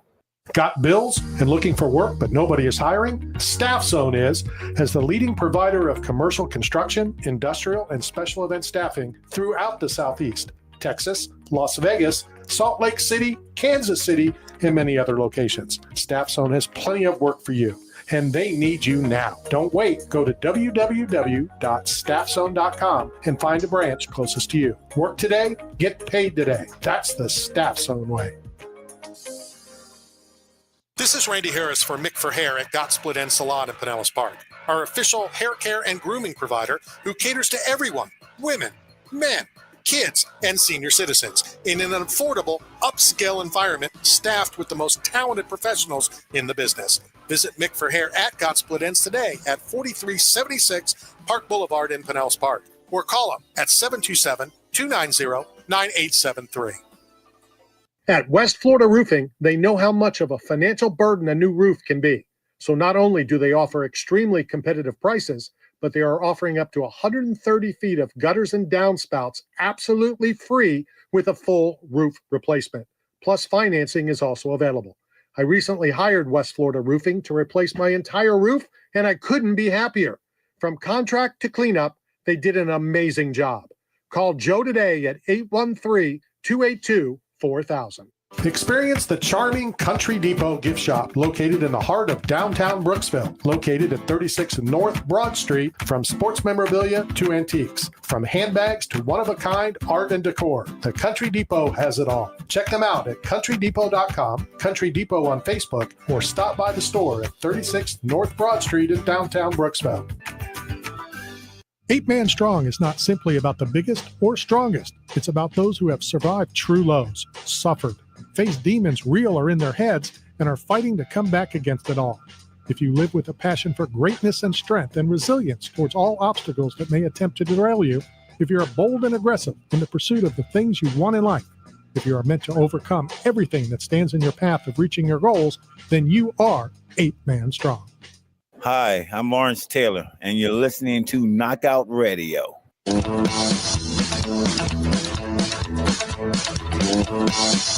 All right, we are back coming to you live from the Cool Breeze AC broadcast facility here in Pinellas County. Matt at the garage over there in Tampa. And on the phone with us right now, and I was going to ask whether it's taco or elbow, but it shows on the thing it's taco. So tell us about the taco and where's the elbow? What's good, guys? Shit, I'm doing good today, man. Hope you guys doing good. Shit, if you guys don't know me, I'm Chris Padilla, man. I'll be fighting this Friday. And I'm doing good, bro. I just finished up a little workout. And shit, doing good. What's up with y'all? Okay, he said ship just for the FCC. That's ship, S-H-I-P. We want to make sure everybody's aware of that. What's fight week like for you? Man, to be honest, I'm a chill dude, bro. I really like to I love running. So I like to get my run in, crack of dawn, chill out with my coach, talk to my friends, watch. I'm a nerd, so I just like watch anime, chill out, watch fights. I love laughing a lot, so I watch a bunch of funny videos. That's usually why I'm looking like on fight week. Now, are you one of those, I don't want to say bizarre, but I'll say bizarre guys that cut weight, but while they're cut weight, they're watching the Food Network? You know what? I was just I was just running, and I'm like watching videos of like the Korean barbecue and stuff like that, 'cause that's what I like to eat right after my fight, and the sushi. So yeah, I'm definitely one of those weird guys, man. When the UFC came to Tampa, I've covered the UFC longer than anyone in the world, started at UFC 1, so I've been around a day or two. When they came to Tampa, I think it was 2 times ago, Matt, who you can probably also see, used to own a pizzeria, and we would bring pizza, for the staff and the people that could eat, and all the fighters that were on the card came down just to open the box, just to smell it. Talk to us about that. I would think you wouldn't want to smell it. You wouldn't want to watch it. Why do you guys watch food stuff the week you can't eat? You know what, bro? I think a lot of fighting.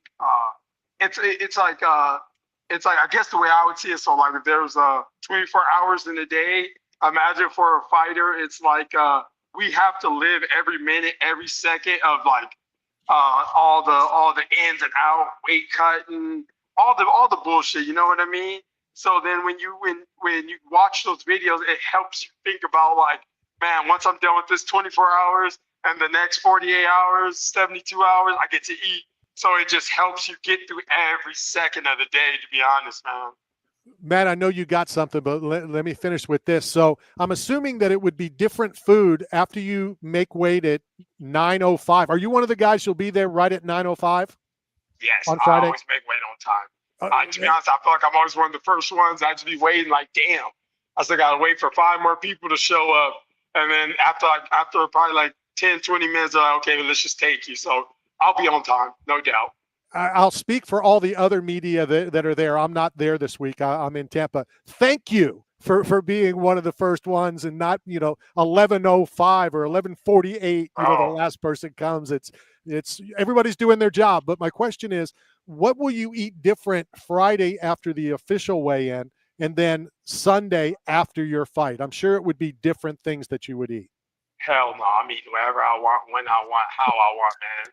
I don't, hey, I understand there's some superstition out there for most people, but nah, I'm eating what I want and I'm handling business. So ain't let me down since then. When I was younger, bro, I used to literally get I would go get torta, some tacos, and a burrito, and I'd literally eat that post weigh-ins, and then I'll ride it out. I got pictures of me with kind of like a little swollen belly in the cage, but hey, I'm not there to look good. I'm there to fucking murder somebody. He said trucking, FCC. He said trucking, TRUCKINC.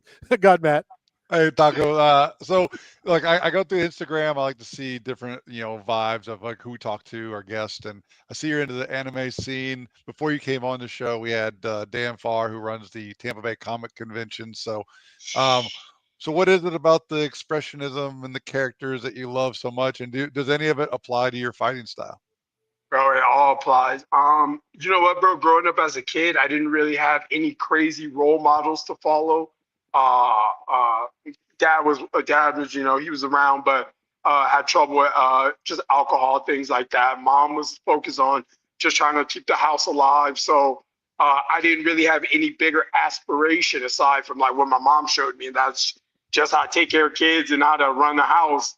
So when I found anime and stuff like that, aside from being a kid and, just enjoying action, the characters, the one big thing that they really put into it is how to strive for something.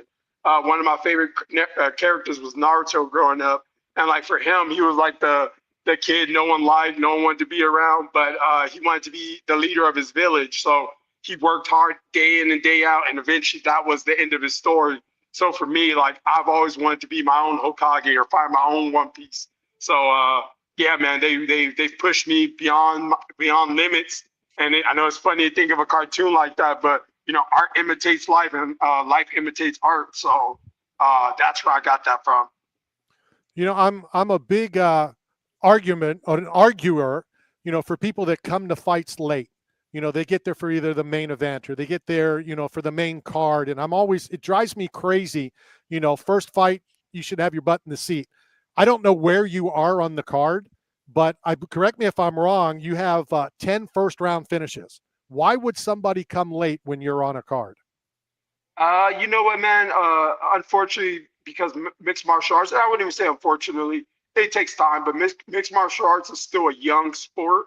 So people still they want every fight to be a brawl. They want every fight to be the fighters going out there and dying, you know? So I think in about 10 years, probably more or less, depending, what the next few years look like, MMA is going to be like I'm not sure if you guys watch like a lot of Muay Thai, but it'll be like that where people are sitting there from when the preview comes on, you know. So I still think it still takes a little more time. I still listen to fans.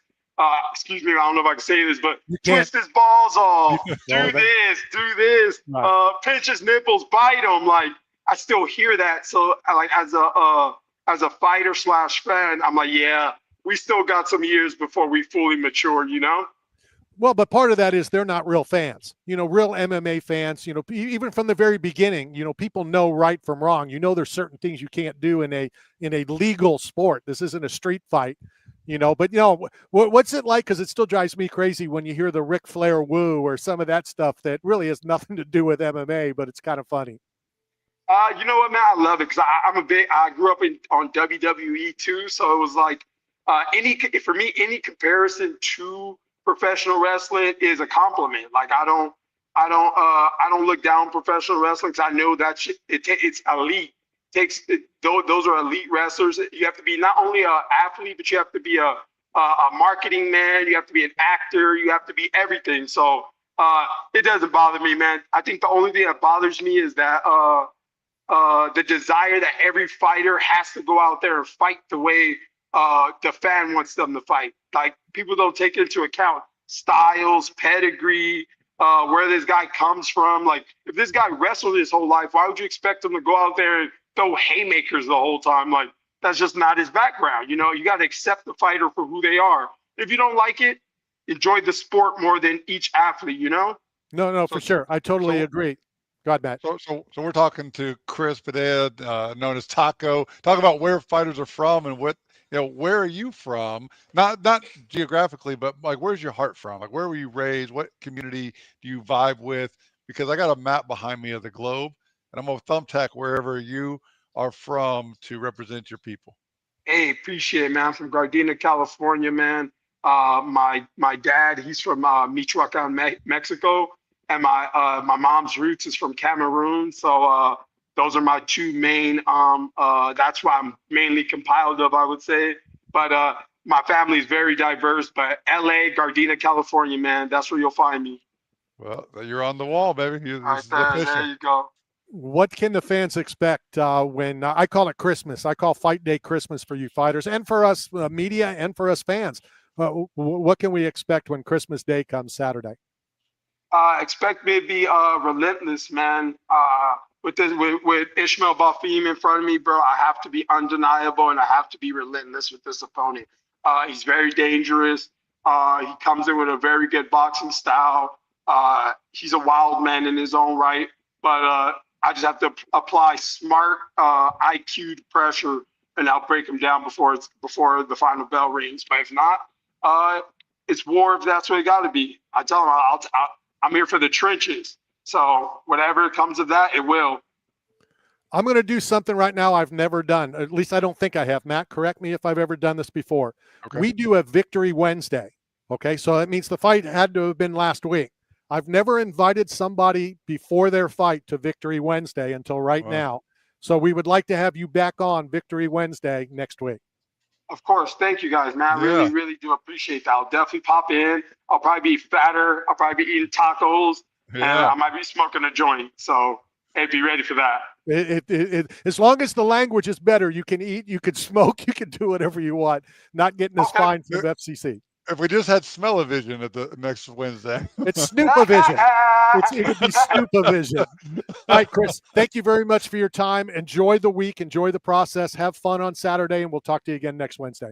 Thank you, gentlemen. Let's go. Good stuff right there. It got me yelled at about 612 times, but we need to stress, and I'll stress more in the emails, that I can't have Ed and Lola and the FCC mad at us. So how long before how long before the FCC crumbles and there's no more fines for people just speaking in language? Like when does that end? Is it next year, 3 years, like daylight savings time? Like when do we have to stop changing our clocks forward or backwards? Right now, we just have to hit the brakes so we can at least pay the bill of the fine that we're going to get for that last interview. All right, coming to you live from the Cool Breeze AC broadcast facility. This is Knockout Radio.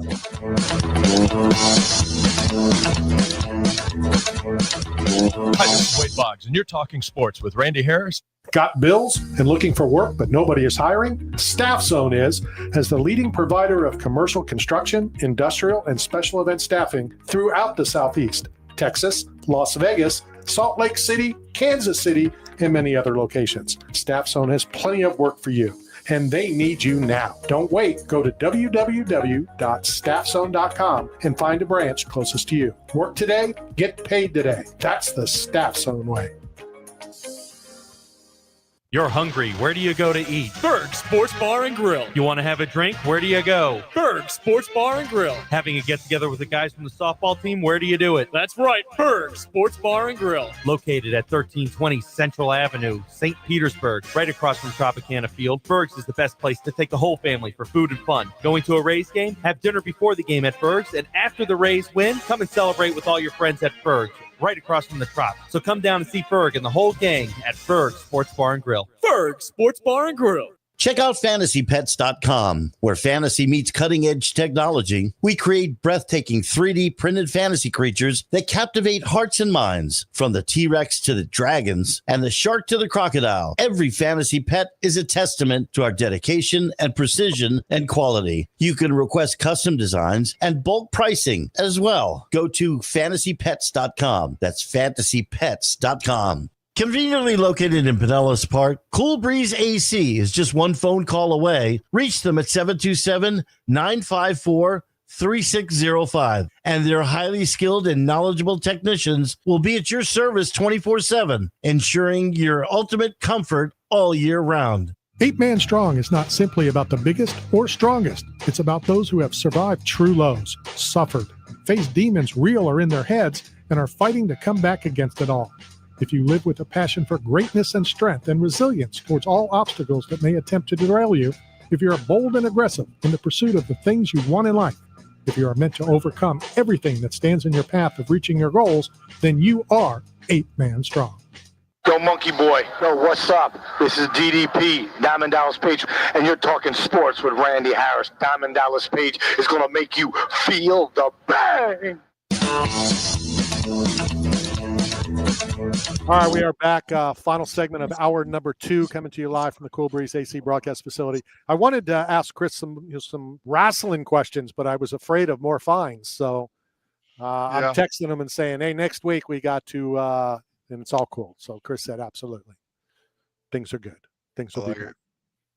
Rip Santa listened to the show today. He's checking in, loves the hurricane and content. So shout out to Bill Everhart, the Rip Santa out there on the ride. And he never got back to me. No? Well, I texted him, I'm putting together the team. I'm putting together their interviews for Radio Row. Yeah. And, I invited him to come out. We'll try to get some day passes. And we're going to broadcast 8 hours a day, a minimum of 8 hours a day. And with his 360 camera, we can do it 24 hours a day. Whether it'll be on the Tan Talk Radio Network as well as the YouTube, just the YouTube. We're going to tape some interviews. We are going to be nonstop and probably even more than 8 hours. So, with the 3-hour difference, so we've got to be out there later there, but we'll have to stay later to keep up with what's out there and the action going on and the Pro Bowl on Tuesday and all that kind of stuff. It's going to be cool. It's going to be a lot of fun. Now, the Super Bowl. You'll be at your house and we'll be in San Fran. No, but at the Super Bowl in Vegas, you were introduced to pickleball. Are you still playing? Are you still interested? Are you still on the courts? Like what's going on with the Randy Harris pickleball career? Well, first of all, I was not introduced to pickleball in Las Vegas. I had played before. Oh, you did? Yeah, I played before. I just wasn't very good. Time. No. Sean and I, we've gone to a couple parks to play. If I keep talking, maybe I won't get yelled at live on the air. So I'm going to just talk nonstop until the top. I've played a couple times. I played with some tennis players, so it wasn't a whole lot of fun because I didn't know what I was doing. But one of the owners here at Cool Breeze has a pickleball court in his backyard, and they play almost every day. I go out there once or twice a week, all sorts of players. As a matter of fact, I'm trying to pick up a product sponsor that has pickleball and golf. I just didn't like some of the golf knickknacks, but some pickleball, like Christmas ornaments, towels. So we're going to hopefully get some of that to review, preview, and give away on air and out at the pickleball court. Nice. Go ahead, Ed. Ed, welcome to the show, Ed. Welcome to the show, Ed. I was just admiring my hair is actually coming back. It's nice. Yeah, it looks good. Last week I wanted to bring something up real quick, but you had a guest coming on. And I don't usually talk about it, but the Canadian Football League, have you heard? No. Major changes. One thing that sticks out was three major changes. Their end zones were 20 yards wide or long. Mm-hmm. They will now be knocked down to 15. Not a big deal. And then the goalposts were on the goal line, and then you had the back of the end zone. So a lot of guys would run into the goalpost like the old days. Right. That will be moved back to the back of the end zone. And the biggest change is no more of the extended field. It'll be 100 yards long. In other words, the Canadian Football League had a center field line, and then you'd have 50-yard line and a 50-yard line on the other side.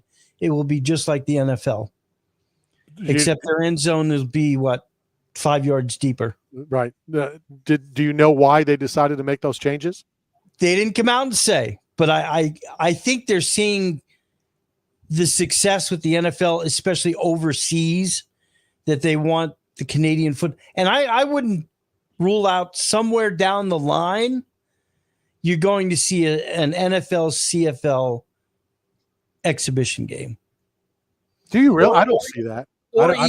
Or even the UF. What is UFL? Yeah, the one with that could happen because they both play about the same time. So maybe that's what it is. Do you think that maybe down the road there could be a CFL team in the States? I don't think so. I don't. If the NFL expands out of the country, it's going to be out of the country. I mean, on the other side of the planet. They want so bad to put one in England, they can taste it. Right. Which I think will happen. I don't like that. I would feel sorry for the guys that are over there, because not only that they're uproot their whole family and take it over. We're not talking about a different state. We're talking about a different country. Different tax laws and this, that, and they may. But if they do that, they may have to go back to the way it was 20 some years ago, where you would come for the 3 or 4 months and then literally you would leave. You'd go back home. You wouldn't really have those long. It's not 3 or 4 months, Randy. The training camp would start in July, and then you'd have preseason games, and then so you're talking from July till what, January? That's that's a good 6 months. I don't know if I'd want to do that. I bet you if you were making the money they're making and that was your job and that was your opportunity, and it is, you're not moving there. You're there for 6 months. They have houses. Baker still has a house, I'm sure, in Texas. And what if you were one of those guys that the team was in England and you had to play the 49ers one week? Can you imagine the plane ride? Yeah, that would be bad. You just go the other way. Go around go past Japan. Just come up the back. Or you meet in Japan.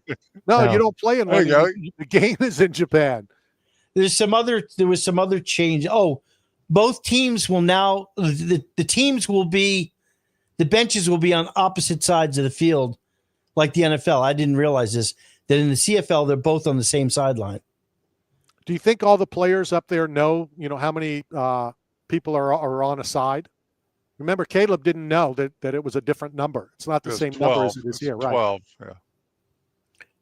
Oh, on each side of the ball? Yeah. Oh. And do they have interpreters? How do people communicate in Canada? Like, how would they know the play calls and they have with to learn loonies and different language? Well, most of it's in English. What, you got to remember French. these guys. Well, these guys that are playing went to American colleges. All right. Well, if the CFL wants to be successful, they got to move out of Canada. Anyway, that was to me. That was the big. That was a to me. That was a big change because have you ever watched a CFL game? They want nothing to do with American football, but this looks a lot like American football to me. Well, but what's crazy? Hold on, Matt. They want nothing to do with American football, but like you said, what's the percentage of Americans that are playing on those teams up there?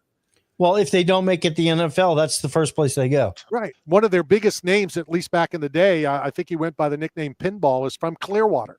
Mm-hmm. You know, we would see him all the time, but he was like, now let me ask you a question because I've been getting blasted. I think we have a couple minutes to discuss this. So if you're a legend in the Canadian Football League or vice versa, and I'm going to use Warren Moon as an example. Doug Flutie. Doug Flutie. Well, he was more USFL. Wasn't Doug Flutie USFL? Or did He spent a year or two in there, but not much. Wasn't Kurt Warner in the No. No, Kurt Warner was Arena. Yeah. So I'm arguing with somebody, and it is MMA related. They listed Mark Hunt UFC legend, which he's not. I don't care what anybody says. Mark Hunt is not a UFC legend. But it would be like the Canadian League calling Warren Moon a Hall of Famer. Well, he's not. Right. He's an NFL Hall of Famer. He wasn't a superstar in Canada. If you're good somewhere else and you come to another league, another whatever, does that make you a legend of that? No, and I don't think they should because I think Doug Flutie is a member of the Canadian Football Hall of Fame. They have their own separate Hall of Fame. As well they should. So maybe Warren Moon is in the Canadian Football Hall of Fame, and that's why they call him a Hall of Famer in Canada.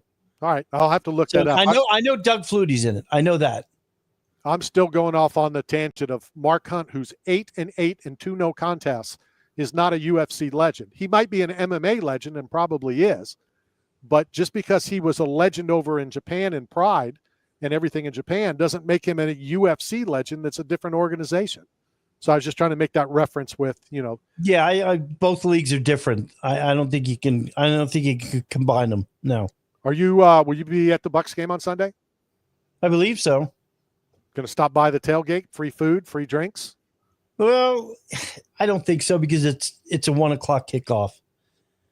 I would like to. Maybe are they going to do it for the? I think we got a Sunday night game, don't we? Yeah, they do. Jennifer does it at every event. It's on the wrong side from where we park, so it's on the north side of the stadium, which kind of stinks because then we got to walk all the way back around, and we're all old and lazy and don't really want to do all that walking. But yeah, right.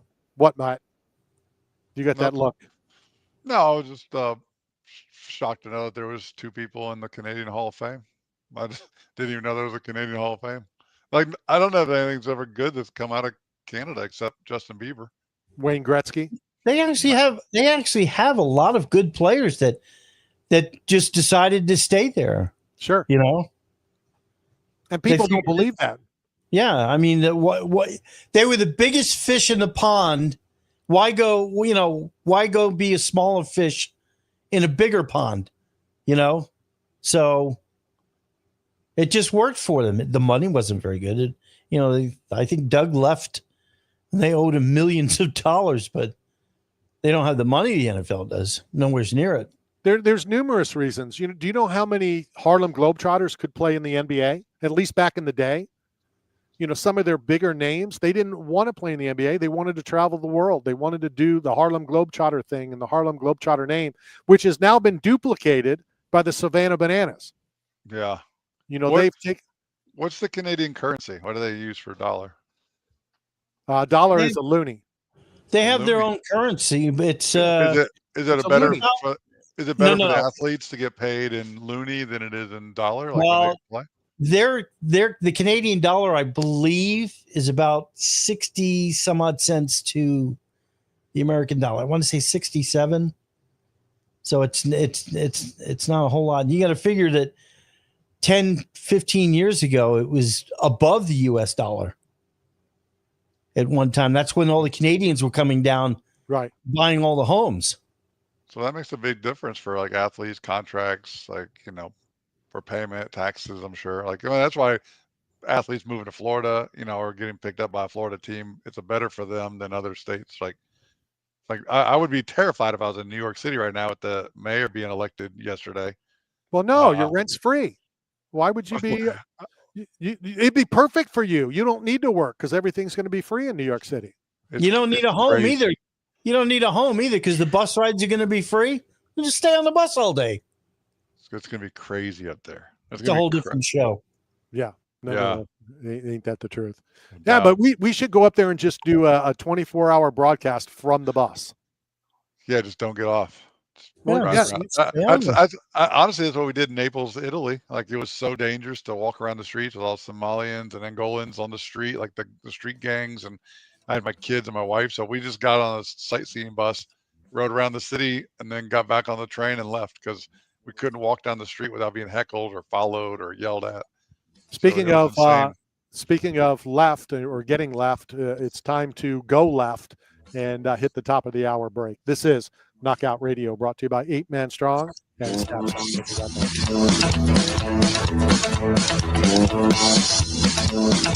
This is Ken Dorsey from Miami, and you're talking sports with Randy Harris.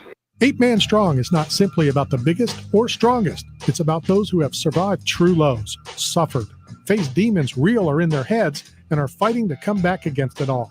If you live with a passion for greatness and strength and resilience towards all obstacles that may attempt to derail you, if you're bold and aggressive in the pursuit of the things you want in life, if you are meant to overcome everything that stands in your path of reaching your goals, then you are 8 Man Strong. Got bills and looking for work, but nobody is hiring? Staff Zone is, as the leading provider of commercial construction, industrial, and special event staffing throughout the Southeast, Texas, Las Vegas, Salt Lake City, Kansas City, and many other locations. Staff Zone has plenty of work for you, and they need you now. Don't wait. Go to www.staffzone.com and find a branch closest to you. Work today, get paid today. That's the Staff Zone way. WTAN Clearwater, FM 106.1, WDCF Dade City, FM 102.3. Listen. This is CBS News on the Hour, sponsored by Progressive Insurance. I'm Cammie McCormick. The Supreme Court heard arguments today over whether President Trump's unilateral tariffs exceeded his authority. Challengers argued the White House used an emergency law to claim nearly limitless power to impose tariffs, and American businesses are paying the price. Justice Sotomayor with a government attorney. I don't understand this argument that it's equivalent or that foreign powers or even an emergency can do away with the major questions doctrine. Didn't we in the Biden case recently say an emergency can't make clear what's ambiguous? As to that point, I believe the court has never applied the major questions doctrine in the foreign policy context. But we have, emergency context, not foreign policy. Counsel, we have never applied it to foreign affairs, but this is a tariff. Is this a tax? Trump has said a ruling against him in the case would be catastrophic for the economy. We'll learn more from investigators later today about the crash of a UPS plane in Louisville, Kentucky yesterday. At least 9 people died. CBS's Nicole Valdez has the latest. Investigators with the National Transportation Safety Board are trying to figure out what failure this had. It looks like there was some kind of engine failure when that plane started its takeoff from Louisville as it made its way or tried to make its way over to Honolulu. So something clearly happened. Something clearly went wrong. The government shutdown continues with both sides standing firm. Republican leaders are also rejecting again President Trump's insistence they do away with the filibuster. The Democrats are using yesterday's election results as leverage. CBS's Caitlin Huey-Burns on Capitol Hill. I just got out of a press conference with Chuck Schumer, the Senate Minority Leader, the leader of the Democrats. He feels very emboldened now by the election results last night, and especially President Trump's comments at the White House today, in which he said that Republicans are taking the hit for the shutdown. 2 Americans have been killed by a swarm of suspected Asian giant hornets in Laos. Allison Keyes reports. That's the sound of a single giant Asian hornet. But doctors say teacher Daniel Owen and his son Cooper died after being stung by hundreds of them while ziplining. The two and their guide were swarmed, and doctors say they were covered with red spots by painful stings. Asian giant hornets are the world's largest, and experts say there is a public health risk. On Wall Street, stocks are higher today after yesterday's losses. The Dow is up 288 points. This is CBS News. Brought to you by Progressive Insurance. Not only does Progressive let you bundle your insurance, they also give you round-the-clock protection. Quote today at Progressive.com. Tampa Bay's Tan Talk. Entertaining and informative radio for the Sunshine State. Hi, this is Herschel Walker, and I'll tell you, everyone out there listening, y'all need to listen to Knockout Radio. All right, we are back, third hour as we continue coming to you live from the Cool Breeze AC broadcast facility. Matt from somebody's garage somewhere in Tampa on the phone or on the line with us right now. I keep forgetting we're also streaming on the YouTube channel, Ricky Simone. Ricky, how are you? Hey, what's up, guys? Thanks for having me on. I'm good. We appreciate your time. What's fight week like? It's just really started on Wednesday. Is it laid back? Is it, the anxiety's kicking in already? I know you've been doing this for a while, so talk us through it. Oh, I love a fight week. It feels like I'm getting ready for like a big holiday or a big vacation or something. I don't know, something about it. It's like, we get to play it up. All the hard training is done, and you get to like go in and be in front of the cameras and make weight, eat good food, and then fight. I love what I do. So not anxious, not too nervous or anything like that. I've been doing this for way too long, well over a decade. I'm closing on 30 pro fights, so I feel comfortable right at home. I always have said it to the fighters, and I know I've said it to you before. You've been on the program a time or two. It's like Christmas for fighters on Saturday. And to be honest, for media and fans too, it's a big buildup. You can sense it's the end of school. It's coming on Friday, and then Saturday's Christmas, and for you to go get your reward. Eve Edwards would always say that, like you just said, all the hard work is done. Your reward is Saturday when you get back in the octagon. Yeah, exactly. I mean, you don't want to get too stressed out for it. You got to be grateful for being put in this opportunity and getting to perform in the sport that we love. So, just gotta like be excited for it, not let it get to you too much. Go ahead, Matt. Yeah, Ricky. So I was on your Instagram page and I saw you were did autograph meet and greet at the Olympia out in Vegas last year, and So what do the fighters take away from the bodybuilding community? Like, in the beginning UFC, it seemed like guys are really focused on building muscle and, big, strong guys like Ken Shamrock and such. But, now the guys have to go 25 minutes and they've got to have endurance and flexibility and endurance. So what do you take away from the bodybuilding sport of today, and how do you apply it to your fight plan?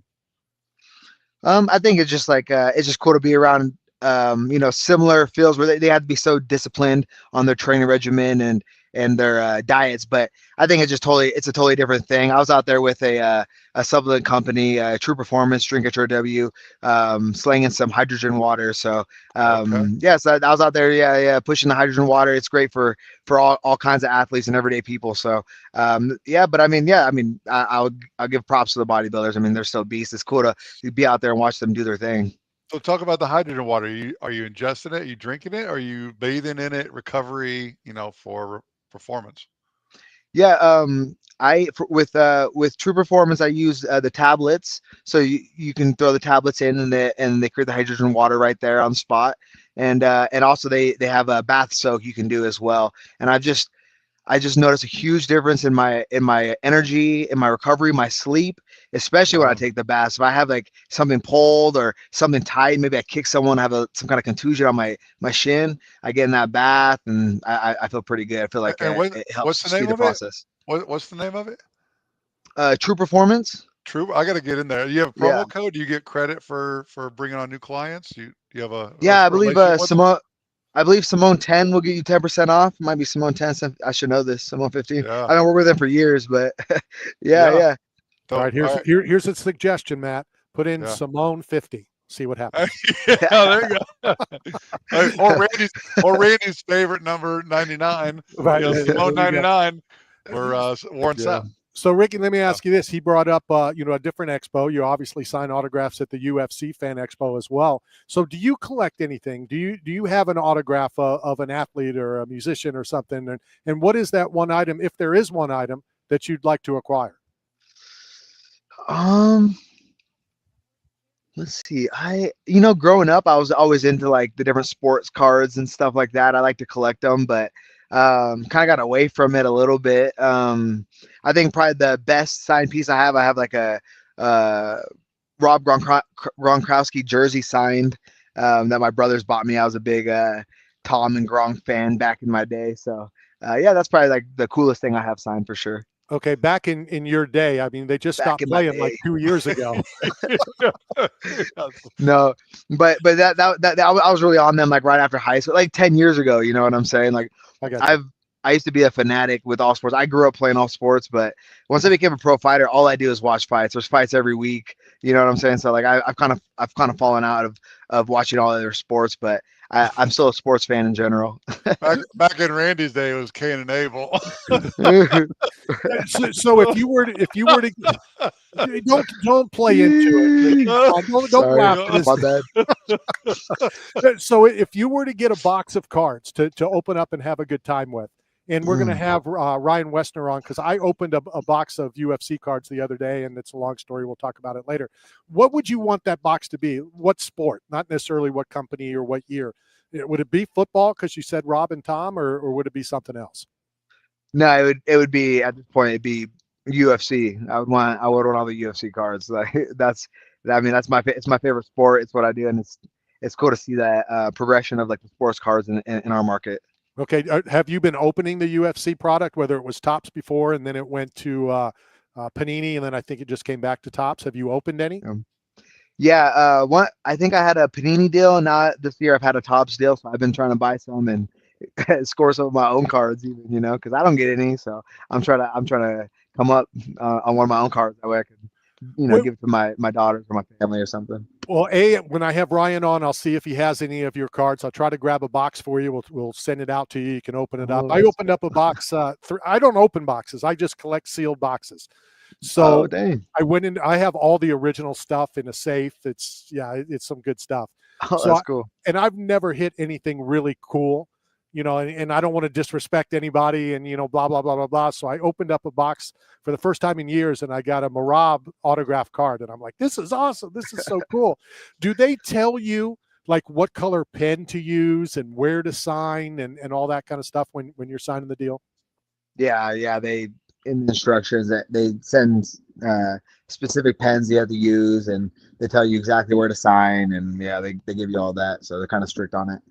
Have you done the pack wars with either friends or family or whatever, where you open a pack and you take turns saying something about the card, like, the heaviest fighter or the tallest fighter or the furthest from your hometown? Or have you ever done that?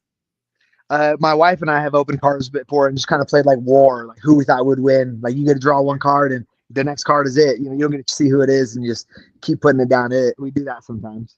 Well, that would be difficult to say who do you think would win, if it's too – because there's times like I've always said on the show that a fight I'm looking forward to is a fight I don't pick a winner. Not that I'm not going to always be right. But if I don't know who's going to win a fight, that's the fight I want to watch. So how would you do it in a card if tell me two names and you wouldn't know? How do you decide? Wife always wins?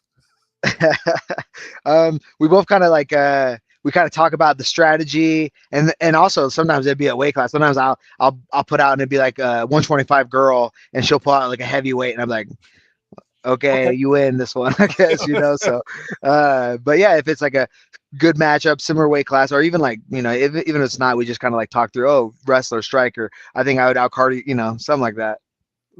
That makes sense. I'd love to do it with my wife, who doesn't follow the sport. So like she could pull, I don't know, a John Jones rookie, and I'll pull a guy who's on the Dana White Contender Series. No, he's an up and coming winner. He wins the fight. So I can get the best cards. What's the craziest, strangest thing that's ever happened with you, to you, involving you in a fight? In a fight? What is it? I mean, I've had so many that kind of just blur. I feel like every fight is something crazy happens. I mean, I'm gonna have you brought up Marab. was bringing that up. I mean, that was the last minute of that fight was a crazy sequence, and the bell rang, and both of us unsure what was going on. I mean, it was kind of chaotic in the moment. For me, that's probably up there for me. That was a pretty chaotic, weird moment for me in a fight. Nothing too. I mean, I talk a lot of crap in fights. I talk a lot. I grew up with brothers, so I'm always wrestling and punching and talking. So I do that just about every fight, though. Younger brothers or older brothers? I'm the second oldest out of 5 boys.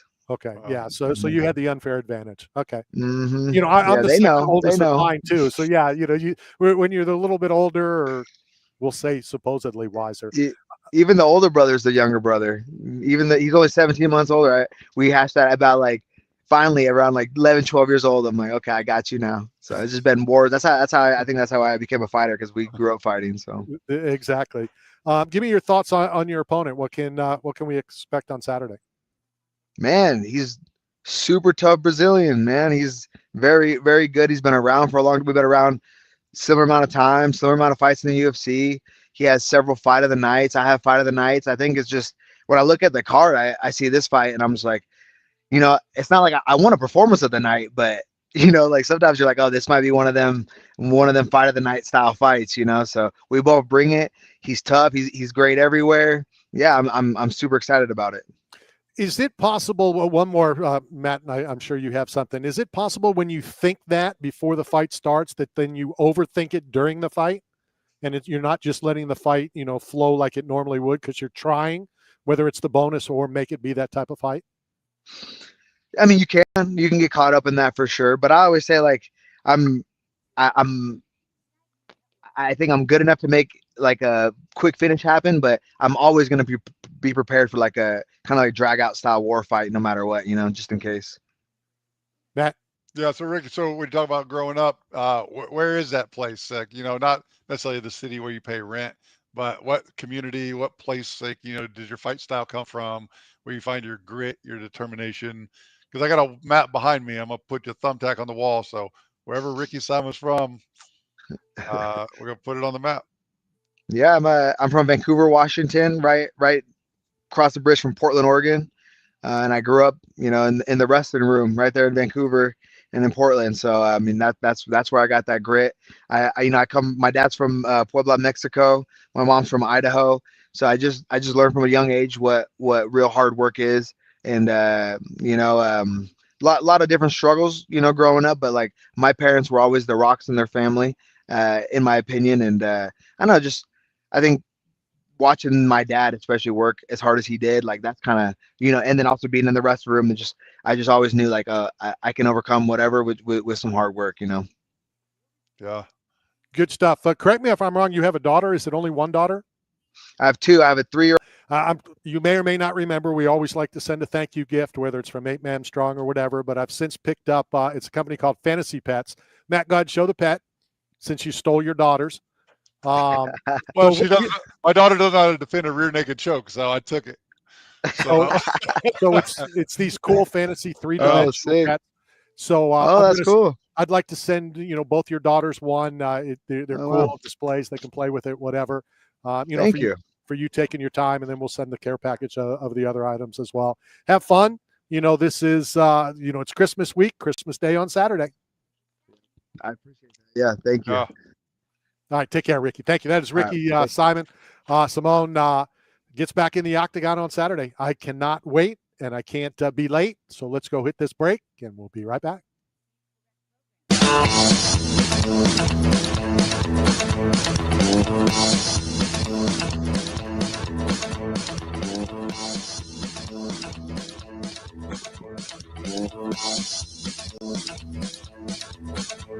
This is Mike Evans with the Tampa Bay Buccaneers, and you're listening to Knockout Radio. Got bills and looking for work, but nobody is hiring? Staff Zone is, as the leading provider of commercial construction, industrial, and special event staffing throughout the Southeast, Texas, Las Vegas, Salt Lake City, Kansas City, and many other locations. Staff Zone has plenty of work for you, and they need you now. Don't wait. Go to www.staffzone.com and find a branch closest to you. Work today, get paid today. That's the Staff Zone way. You're hungry. Where do you go to eat? Berg's Sports Bar and Grill. You want to have a drink? Where do you go? Berg's Sports Bar and Grill. Having a get-together with the guys from the softball team? Where do you do it? That's right, Berg's Sports Bar and Grill. Located at 1320 Central Avenue, St. Petersburg, right across from Tropicana Field. Berg's is the best place to take the whole family for food and fun. Going to a Rays game? Have dinner before the game at Berg's, and after the Rays win, come and celebrate with all your friends at Berg's, right across from the Trop. So come down and see Berg and the whole gang at Berg's Sports Bar and Grill. Berg's Sports Bar and Grill. Check out fantasypets.com, where fantasy meets cutting-edge technology. We create breathtaking 3D printed fantasy creatures that captivate hearts and minds. From the T-Rex to the dragons and the shark to the crocodile, every fantasy pet is a testament to our dedication and precision and quality. You can request custom designs and bulk pricing as well. Go to fantasypets.com. That's fantasypets.com. Conveniently located in Pinellas Park, Cool Breeze AC is just one phone call away. Reach them at 727-954-3605. And their highly skilled and knowledgeable technicians will be at your service 24/7, ensuring your ultimate comfort all year round. 8-Man Strong is not simply about the biggest or strongest. It's about those who have survived true lows, suffered, faced demons real or in their heads, and are fighting to come back against it all. If you live with a passion for greatness and strength and resilience towards all obstacles that may attempt to derail you, if you're bold and aggressive in the pursuit of the things you want in life, if you are meant to overcome everything that stands in your path of reaching your goals, then you are 8-Man Strong. Hi, this is Bert Sugar, and you're listening to Talking Sports with Randy Harris.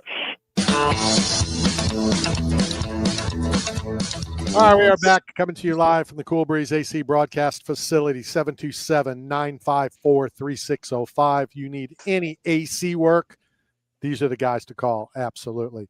If you've heard the roofing spot that's running, they're giving away free gutters. They'll gutter, I think it's up to, I don't know, I want to make sure I get it right, but X amount of feet if you do a full roof. Just got my roof redone. Nice. You need a roof job? Nope. Got mine like 2 years ago. Got a 20-year warranty. 25-year maybe. Yes. Well, I think 2 years. After 2 years, you should start looking for a new one. So, yeah, give Joe a call. I guess they're the Jake Paul fight. Yeah, I got canceled. Yeah. But because of like pending domestic issues, I was told or heard something about charges coming for Gerald Davis, maybe. I don't know. I don't know what's true anymore on social media. Like when I go on Facebook, like I didn't know that the UPS plane that crashed in Louisville that killed 9 people was real. Because right before it, I watched Michael Jackson steal a bucket of chicken from a KFC and moonwalk to his car. So Bob Ross painted the Ultimate Warrior's face mask on in another scene. So the AI is getting so crazy. Oh, it's insane. You don't know what to believe or not to believe anymore. You know what else you don't know what to believe? Huh. So I ordered a third computer for the Super Bowl show, because now that we're doing the audio on the YouTube, every person's going to need a computer or a camera or whatever. So I went to Walmart.com, and I don't have a problem saying their name because I went to Walmart.com and I ordered one. Real inexpensive. All I need it for basically is the Super Bowl. Right? Because there'll be, depending on how many credentials and how many guests and all that kind of stuff. So I'm following it on my email. It's left Brooklyn. It's now in Texas, which I don't understand how it goes from Brooklyn to Texas before it gets here. So I get documentation that it was delivered. Okay. I was out of town. The family was home. I got home yesterday. I went up to see my brother in Atlanta, took care of some business. All my mail's there. So I opened this little pamphlet. It's like, I don't know, whatever you call them. Like a pamphlet. You buy them at the dollar store or whatever. Okay. They're white. You stick, I just put the jersey in that I sent off to Jeremiah. It's a 5x7. I open it up, and there's a flyer in there for 15% off all leather goods. Okay. I have no idea what this is, so I throw it away. Later on in the day, I look again. Where's the computer? I look it up. It says it was delivered in my mailbox. All right. I don't know how big or small your mailbox is, but a computer's not fitting in mine. Not mine either. So I hate that I went to the post office before the show because, now I'm thinking about it during the show. I'm, trying to find out where the computer. I called Walmart last night. They said, well, obviously they delivered it to the wrong house. Okay. So we'll reach out to them. If you're going to wait for somebody to reach out for that, well, they have delivered like my iPhone to the wrong house once. I go to the post office today. They all know me. And I start saying about obviously something's. He goes, no, it was delivered. I go, how can my computer be delivered in my mailbox? So I gave him the tracking number. He then shows me proof of it being delivered. And guess where it was delivered? I don't know. In my mailbox. It wasn't the computer. They scammed me.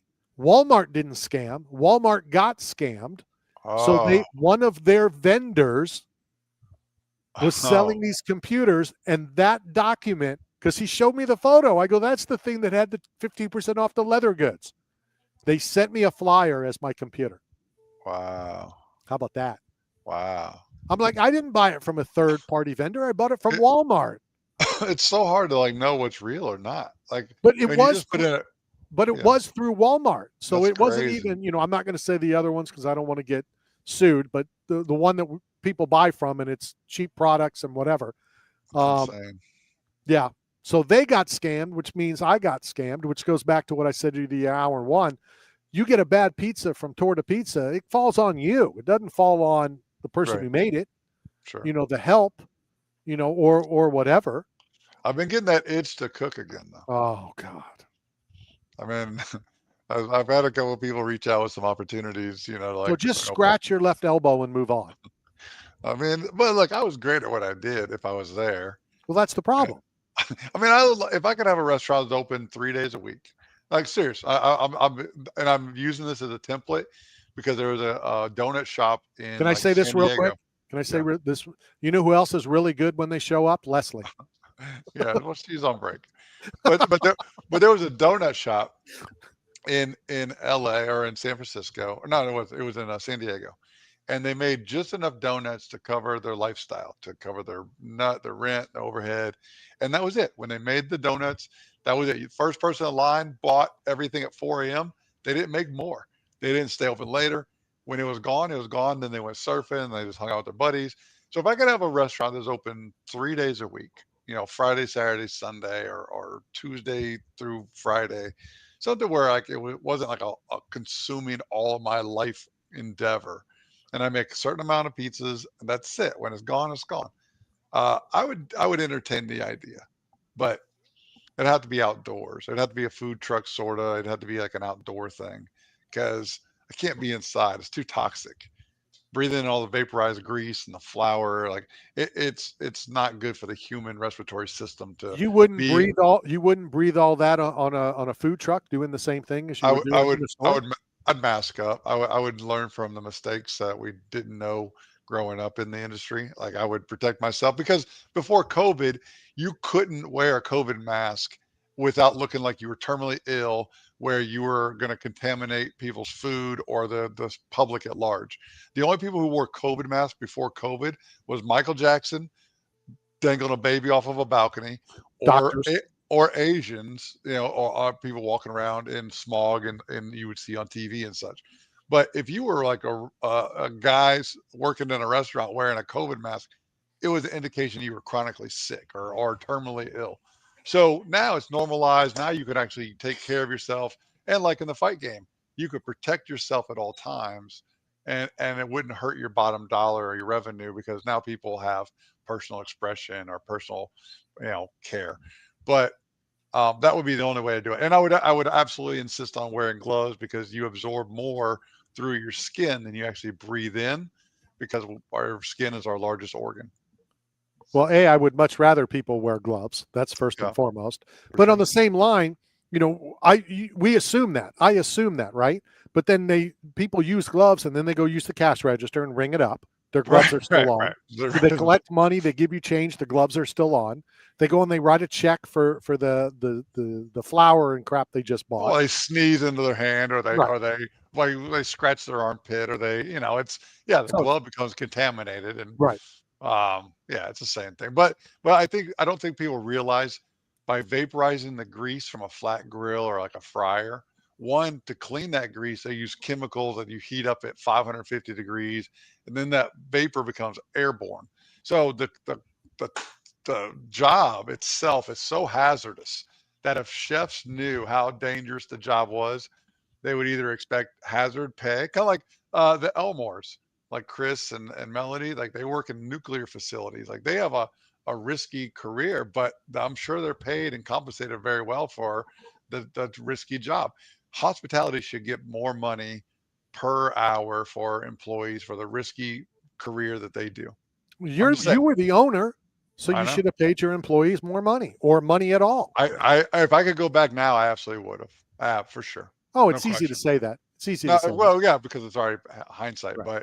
But yeah, absolutely. Like they deserve more, you know. All right, let's go hit the bottom of the hour break. Gerald Meerschaert, when we return, he fights next week and we're gonna ask him about it. You know, the granddaddy, the arena that everybody wants to fight in, the arena that everybody wants to go to. But is it that big of a deal? Where is it? We're going to ask Gerald when we return. This I want to know too. Knockout Radio. We'll be right back.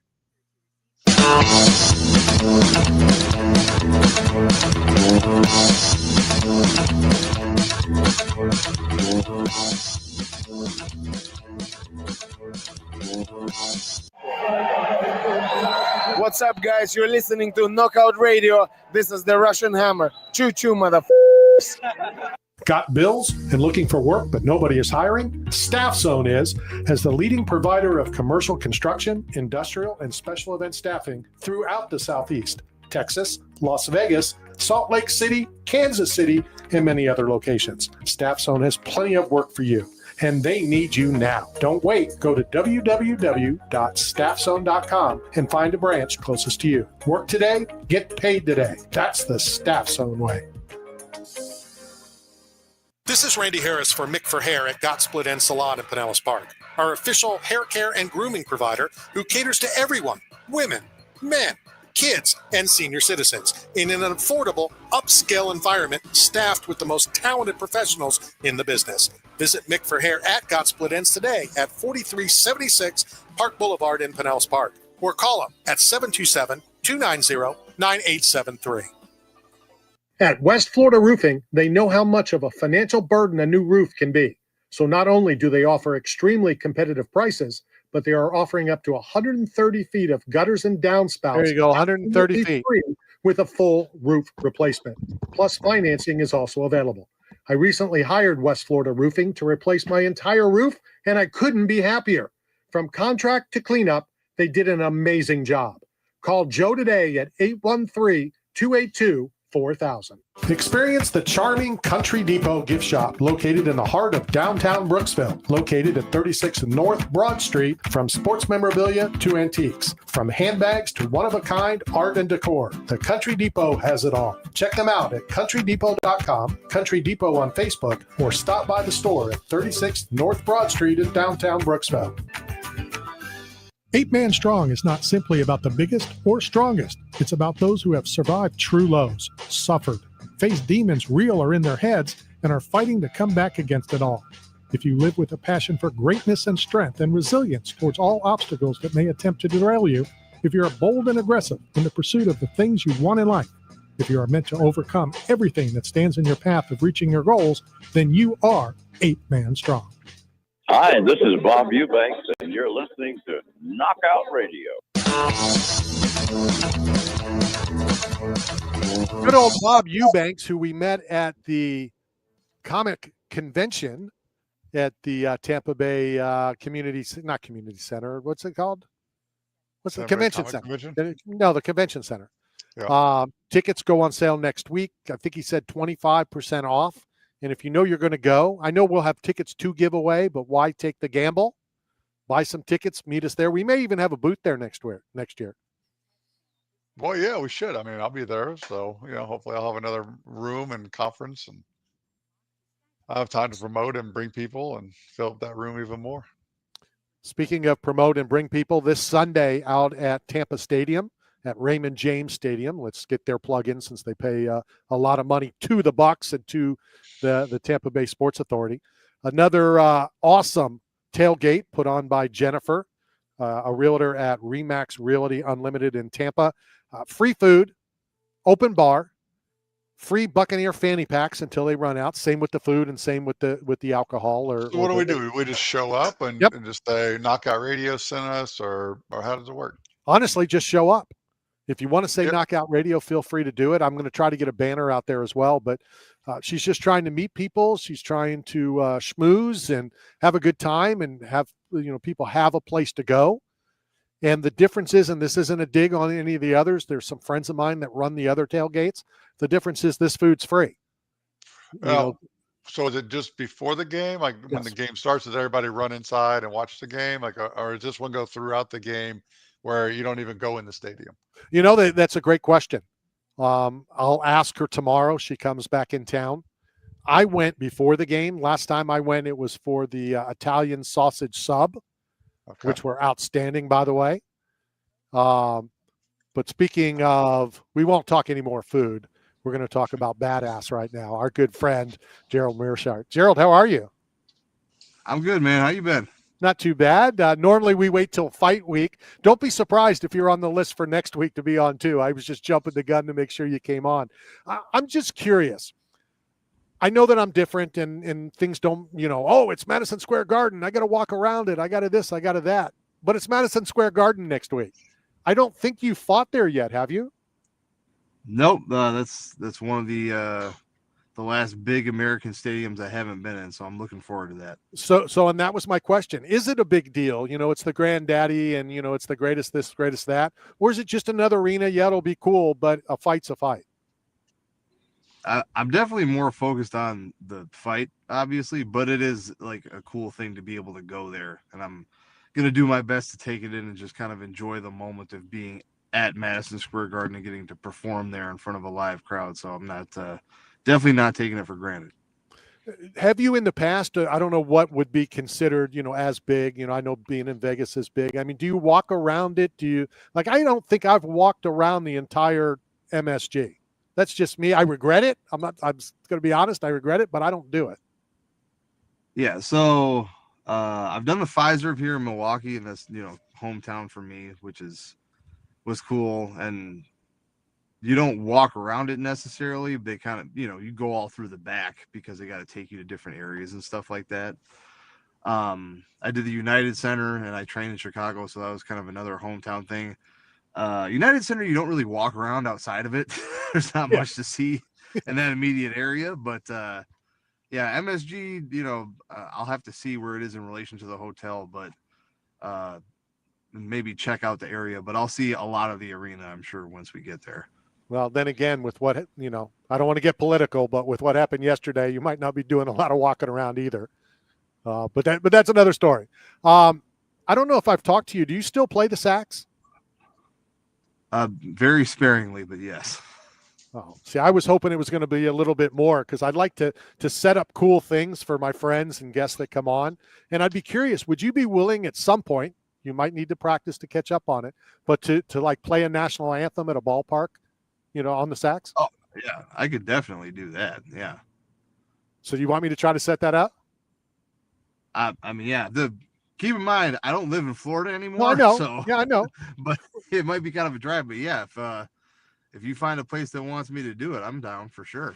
I know I'm slow, but I do have a phone and a computer, and I can get it close to you, or like maybe in an event that's close enough that makes it worth you to go to, whether it's the football game in Chicago or we'll get it set up. I want to set that up. A, I want to hear you play, but B, I think it'd be really cool.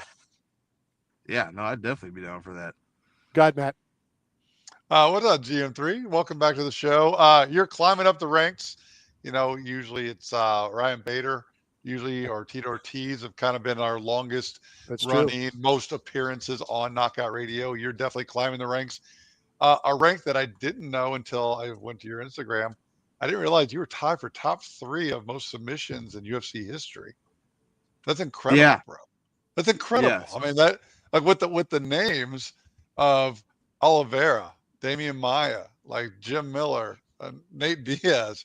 like unbelievable company to be, top 3 of all time. So, does any of that play into fact how you approach this fight this weekend? I mean, you thinking about Next week. getting number 12 or next week?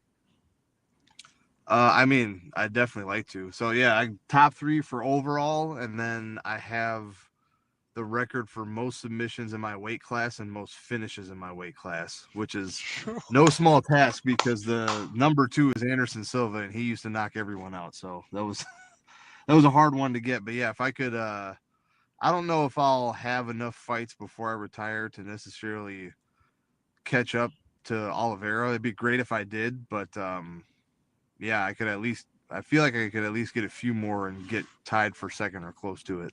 But do you think about those things in the moment, like when you're in the fight, like you're thinking, oh, I want to get more submissions or more knockout, like, or No. are you just trying to win the fight? I'm just trying to win, and it just happens to be that I know that's available, and I know like for sure if I get a hold of someone's neck, like perfect example is when I fought in California. I dropped my opponent, and like I've seen fights stop for less because like he kind of he folded over like a lawn chair, and I hit him a couple more times, but I didn't feel like the ref was coming to stop it, so I was like, screw it, I'll just I know for sure if I throw in a choke that this is over with, so it's just kind of always there. Yeah. Gerald, with this long of a career, is it the same feeling as early in your career, whether it's, the fun of it, the excitement of it, or is it a job that you're good at? And the reason I ask that is Marcus Jones, who did fight in the UFC briefly, was a number 1 draft pick of the Buccaneers. And he always told me, I don't even like football. I'm just good at it. I get paid to do it. And that's why I do it. Or is this still fun? Is a fist fight for you fun and getting paid for it? Yeah, I mean, I think it's still fun. The training's fun. I don't know if I'd say necessarily the fist fight. It is honestly, it is kind of fun for me, and just to go test myself against somebody. So, they don't, I make good money because I've stuck around long enough, but it's not like the NFL where, if you're just born with great athleticism, you can be like, well, I don't like this, but since I run a 4.3 40, I'm going to get paid millions of dollars. Like, I wish that was the case for me, but it's not. And this is a much harder thing to like dip your toes into, outside of like the celebrity boxing or the influencer boxing space. There's not really a combat sport where you can dip your toes in and make a lot of money. And even that example is like, they already have money kind of, you know what I mean? So they can decide if they want to do it or not. But MMA is very hard to be like, well, I'm just going to try this and make any sort of a living. And it's really hard on your body and your psyche, most of all, if you're not prepared for it. So yeah, if you don't like doing this stuff, you probably shouldn't be doing it in the first place. Have you ever thought about, back in the day, and I know I've covered this for as long as I have, and blah, blah, blah, blah. And I remember talking to Chuck and Randy and Tito back in the day and, dreaming, can it ever be? Did you ever think it would be as big as it is? Because it is massive. It's bigger than I thought MMA and the UFC ever would be. Yeah, I mean, it's definitely, in a lot of ways, it's a lot bigger than it was for sure when I started watching it. But it's still, we're still not completely mainstream yet. And the only reason I know that for a fact is because it's gotten a lot better now when like someone asks what I do for a living and I tell them 50% of the time, and usually it's like men close to my age or a little bit younger, they'll light up and they'll be like, that's so cool. And then, everybody else is kind of like, they don't understand what exactly that is, or like how you would even get paid to do that. Right. So if you tell someone you play football or you're in the NFL, they're like, okay, they know. Even if they don't watch football, they understand what that is. So we're really, really close, I think, to that. A lot closer than we were for sure in like 2007, but still not completely mainstream yet. I thought the first time to me it hit like yes is like when ESPN, the little scroll at the bottom, and the card is going on the bottom of ESPN, to me was like, all right, what was it like the first time you saw a trading card? Oh, that was nuts. Yeah, that's something, I never would have like dreamed that I would have trading cards with my face on them. So that was a trip. The last thing I would like to get on is the video game. I know I'm not like the most famous guy, but like I've got a couple records. I put on exciting fights. I figure they could use a few more characters in the game, so I don't see why I'm not on there. So, maybe I get a W and I can call for that in the post-fight interview after this one. So who makes that decision? Is it the game company? Is it Dana and the crew and they send the list in? What do we need to do?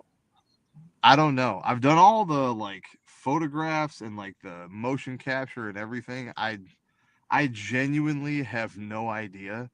And like even with some of the stuff going on as of late with like the betting stuff and all that, and then like some fighters like coming online and saying that like people had approached them or whatever, it was like all this is news to me because like no one ever talks to me about anything. Like I don't think I've ever had an actual conversation with any of the UFC brass outside of shaking their hand at weigh-ins. Wow. Like they just tell my manager like, do you want to fight this guy on this date, yes or no? It's fine, but like every time I hear about this, blows my mind because they'll be like, oh yeah, I was talking to Hunter or Dana, and I was like, you guys actually get to talk to them? Like I've never had a conversation outside of like, hey, how's it go, like in passing, and that's again, it is what it is. I'm not heard about it one way or the other, but yeah, I genuinely have no idea about any of that stuff. I think it's crazy, and we're good enough friends. I'm going to joke and say this. I think I've talked to Dana more than you have. Then there's a very good chance, yes. If you've had more than like a 2-sentence conversation, then yeah. I mean, I did bore Dana with a very long question at the Power Slap press conference, so maybe I'm the record holder. Gerald, let me tell you, it was the worst experience of my life. And Dana got up to leave, and this knucklehead goes, "Oh no, Dana, I'm not done yet." Well, I had stuff to say. I got things on my chest. I didn't want to miss the opportunity. Let me go back to something that you brought up with, what happened last week, and now all of these people all of a sudden come out and saying that they have been approached. I know I'm naive. I'm old. I'm naive. I don't believe, blah, blah. I find it hard to believe that all this stuff happened, but nobody has ever heard about it until Saturday. Yeah, I don't know, man. I was like Saturday specifically, like they flagged it because of the line change. Right. And like, I don't know a ton about sports gambling, but my understanding that it's a very odd and significant swing. And I think I heard or read something. It was like a $16 million bet on a, Apex fight that was, I don't even think it was on the main card, like at the last minute going the other direction, which is very strange. Like, an hour before the fight started or something like that. Right. And it was severe enough that like I saw somewhere Dana said that they approached the fighter before the fight to be like, hey, is there something going on that you want to tell us? So like if they're approaching you about it, obviously like there's something going on. But then, yeah, people coming out of a few people coming out of the woodwork being like, oh yeah, I've been approached about this before. That was kind of like, that's a weird thing to admit. Like, why wouldn't you have said? I mean, right. I could see if they had told the UFC brass when it happened, like I could see them not wanting to spread that out or, put that out there, like, because that makes it seem like we're available to be approached. But again, for my part, I don't hear from anybody about anything. So it's all news to me too. The other thing I want to throw at you real quick, and then I'll throw it to you, Matt, is the eye poke situation 2 weeks ago. Again, I'm naive. I take people for what they say. I believe Tom Aspinall was injured. It looked bad enough, and then we saw what we just saw with I forget his name. I wrote it down. He got eye poked. Said, "Oh, I can see 30%. Give me a second." And then he just went 8 bananas and beat the living tar out of the guy because he was pissed. Give me your eye poke thoughts. I was kind of surprised that so many people were kind of seeming hard on Aspinall for that. Because this is, what it comes down to is it's a foul. It's an illegal move. I don't care if nothing was wrong with his eyes and he was completely fine and healed after 5 minutes and 1 second. If you get fouled and you cannot continue within the allotted time, doesn't matter how severe it is, not your fault. And like, why should you fight somebody if you can't see? And that's the other thing is like, you know, if you look at the fight and people like, oh, you know, I think honestly, I don't think that Cyril Gane was like running away with the fight, but he was certainly doing better than a lot of people had figured he would. So they're like, oh, he's looking for a way out. But then if the shoe's on the other foot, then they'll be like, oh, well, Gane's looking for a way out or whatever. You know, there's no good way to parse that part about, and it is unfortunate. But what it comes down to is Cyril Gane stuck his hands out, and, you know, it's a natural reaction. I get it. You put your hand on something, you grab a little bit. And he got both eyes. And that's what happens with the fence grabbing too. A lot of times, it's like guys don't necessarily mean to do it all the time. Sometimes they do, for sure, to not get taken down. But it's like if you put your hand against the fence, you're naturally going to want to grab if you start moving. So he posted on his face. You know, if he would have got his forehead or his chin or whatever, it would have been fine. But he happened to get the eyes, and that's on him. And that's, you know, if you want to post on people, that's fine. Then you got to be good enough to not poke them in the eyes. And I've heard some guys say like it's never accidental. It's like I think it can. Like I've accidentally poked a guy once where I even had my fingers closed and hooked. Like I always keep them like this. So if you do something, it's bent and it's like gonna hit the knuckles. You know what I'm saying? Right. And I went to parry a punch or like pull a punch and throw my own punch, and the guy just kind of stuck his face forward and like basically shoved his face and his eyes into my hand. It's like, well, I can't help that your tactic was to like shove your face in there. It's kind of stupid in my opinion, but you know, we kept fighting and it was fine. And like I've been poked in the eye and I knew like he didn't mean to do it, but it's like it happens. But again, if someone does an illegal move to you and you can't continue, and you know, honestly, I think the fighters shouldn't feel like they got to continue. I would say just don't foul people. You know what I mean? No, like, no, for sure. So yeah, I was kind of surprised by all that, and just something for all the fighters and the people to think about. When I see guys with their hands out like this, I just hammer fist at their fingers to make them close their hand, because I'm like, you might poke me in the eye, and especially when we're fighting, we're both kind of like on edge, herky jerky, and like you might not mean to do it. I'll try and jam your fingers by punching them, so then you close your fist. Like, yeah, don't effing poke me in the eye. I'm gonna like just pop them real quick, and they'll stop that right away. That's smart. That's nice. The final one, Matt. Just let me finish on this because you know my dementia will kick in. What bothered me when he said he couldn't see and whatever, they didn't. Not only did they not instantly stop the fight, I forget who the ref was, but he's like trying to bribe him with, and I know that's the bad word to use after we were talking about the other thing. Oh, I'll take a point away.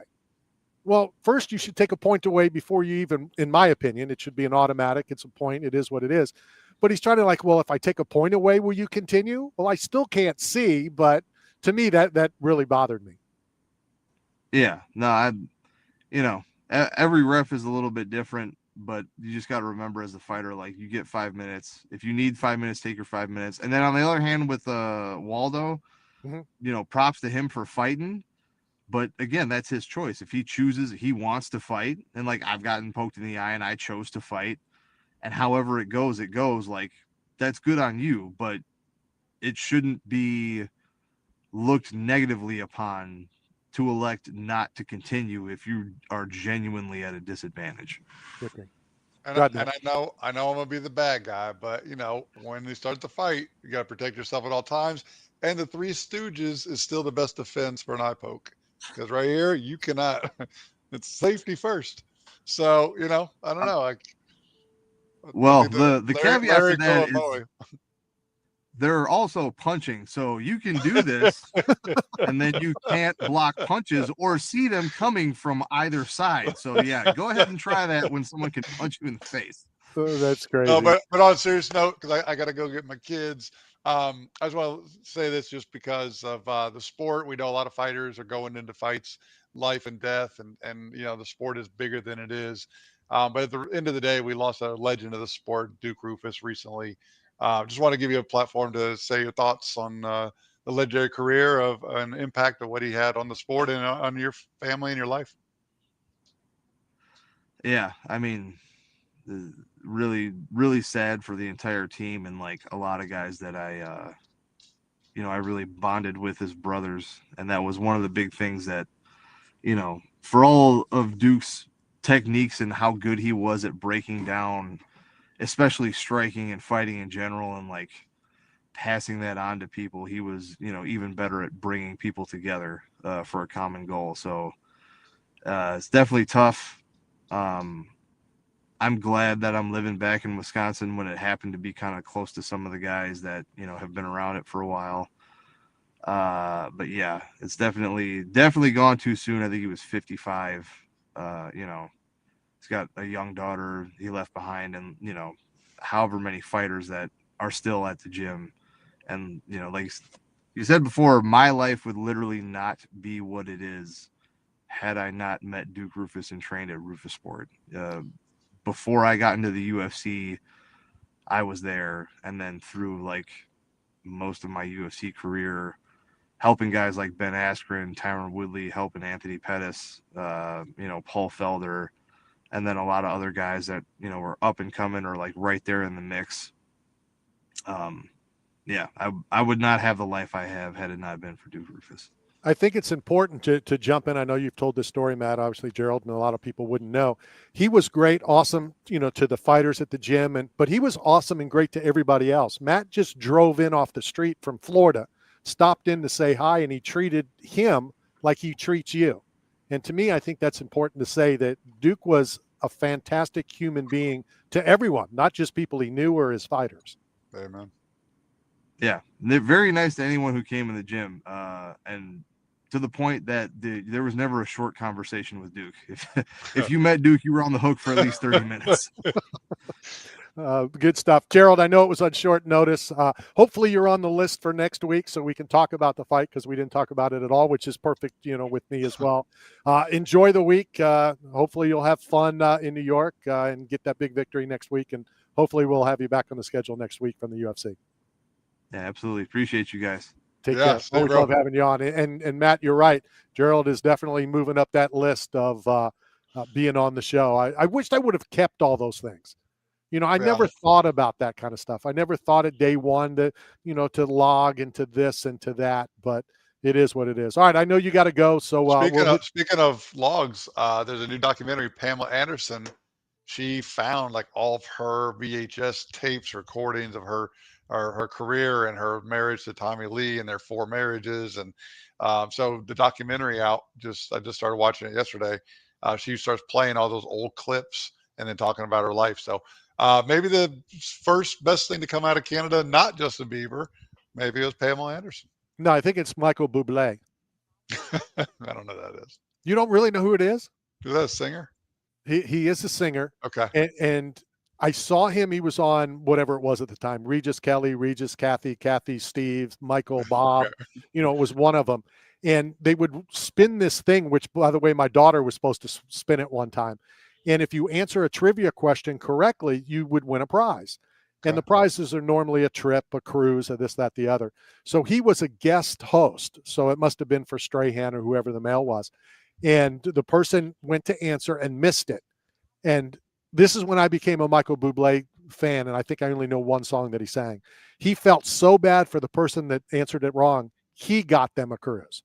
Oh, wow. And I just thought it was super cool. And when you watch, he's on The Voice now, and you see them out of, being on stage. They're still performing, don't get me wrong. They're still in front of a camera. It doesn't mean they're the nicest, this, that, the other. Snoop's on it. And I don't know if you were with me that year that Snoop was kind enough to us and talked to us, and we took photos with him, and he was such a cool guy. That's how you become fans, and that's how you get fans, is how you're interacting with fans and with people and treating them like Duke Rufus treated you when you walked into the gym that day. Absolutely. Yeah, I was not in LA for the Snoop Dogg Super Bowl. Well, no, it was Miami. Oh, was? Yeah, Snoop was in Miami. Oh, I didn't see him. I didn't get a chance to meet him. Well, it might have been one of the years before you. Oh, okay. Sure. Because they've been there a few times. But that's where we met and talked to Snoop. That's where we talked to Wahlberg, Mark Wahlberg. Okay. That's where Adam Sandler. So that's why I love Radio Row, because it's outside you never know. Of. Yeah, for sure. And the credential request just went out yesterday. Okay. So all right. We're going to hold our breaths. I've got to get the B&B. And now that we know it's in San Fran.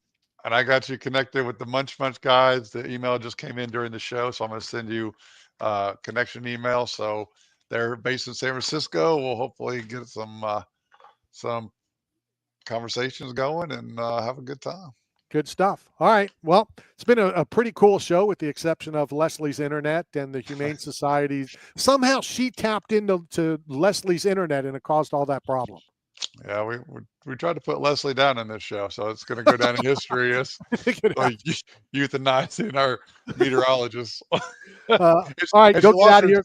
She lost her 10-gallon hat. I don't know what happened. You leave Texas, you can't take the hat with you. I think it was plugged into that damn hat. The internet was plugged into that. That was the problem. That's probably why she didn't get a reception. It probably blocked it. It was blocking it. All right, good stuff. Good job. I want to thank everybody for tuning in. I want to thank everybody back at the Tan Talk Radio Network, the YouTube team that's running there. And we're putting together quite an ordeal for San Francisco. It's going to be incredible as long as my real laptop comes and not a flyer that's giving 15% off of all leather goods. There you go. Yeah, watch out for those scammers. Definitely. All right. Thanks, everybody. We'll see everybody next week. This is Knockout Radio brought to you by 8 Man Strong and Staff Zone.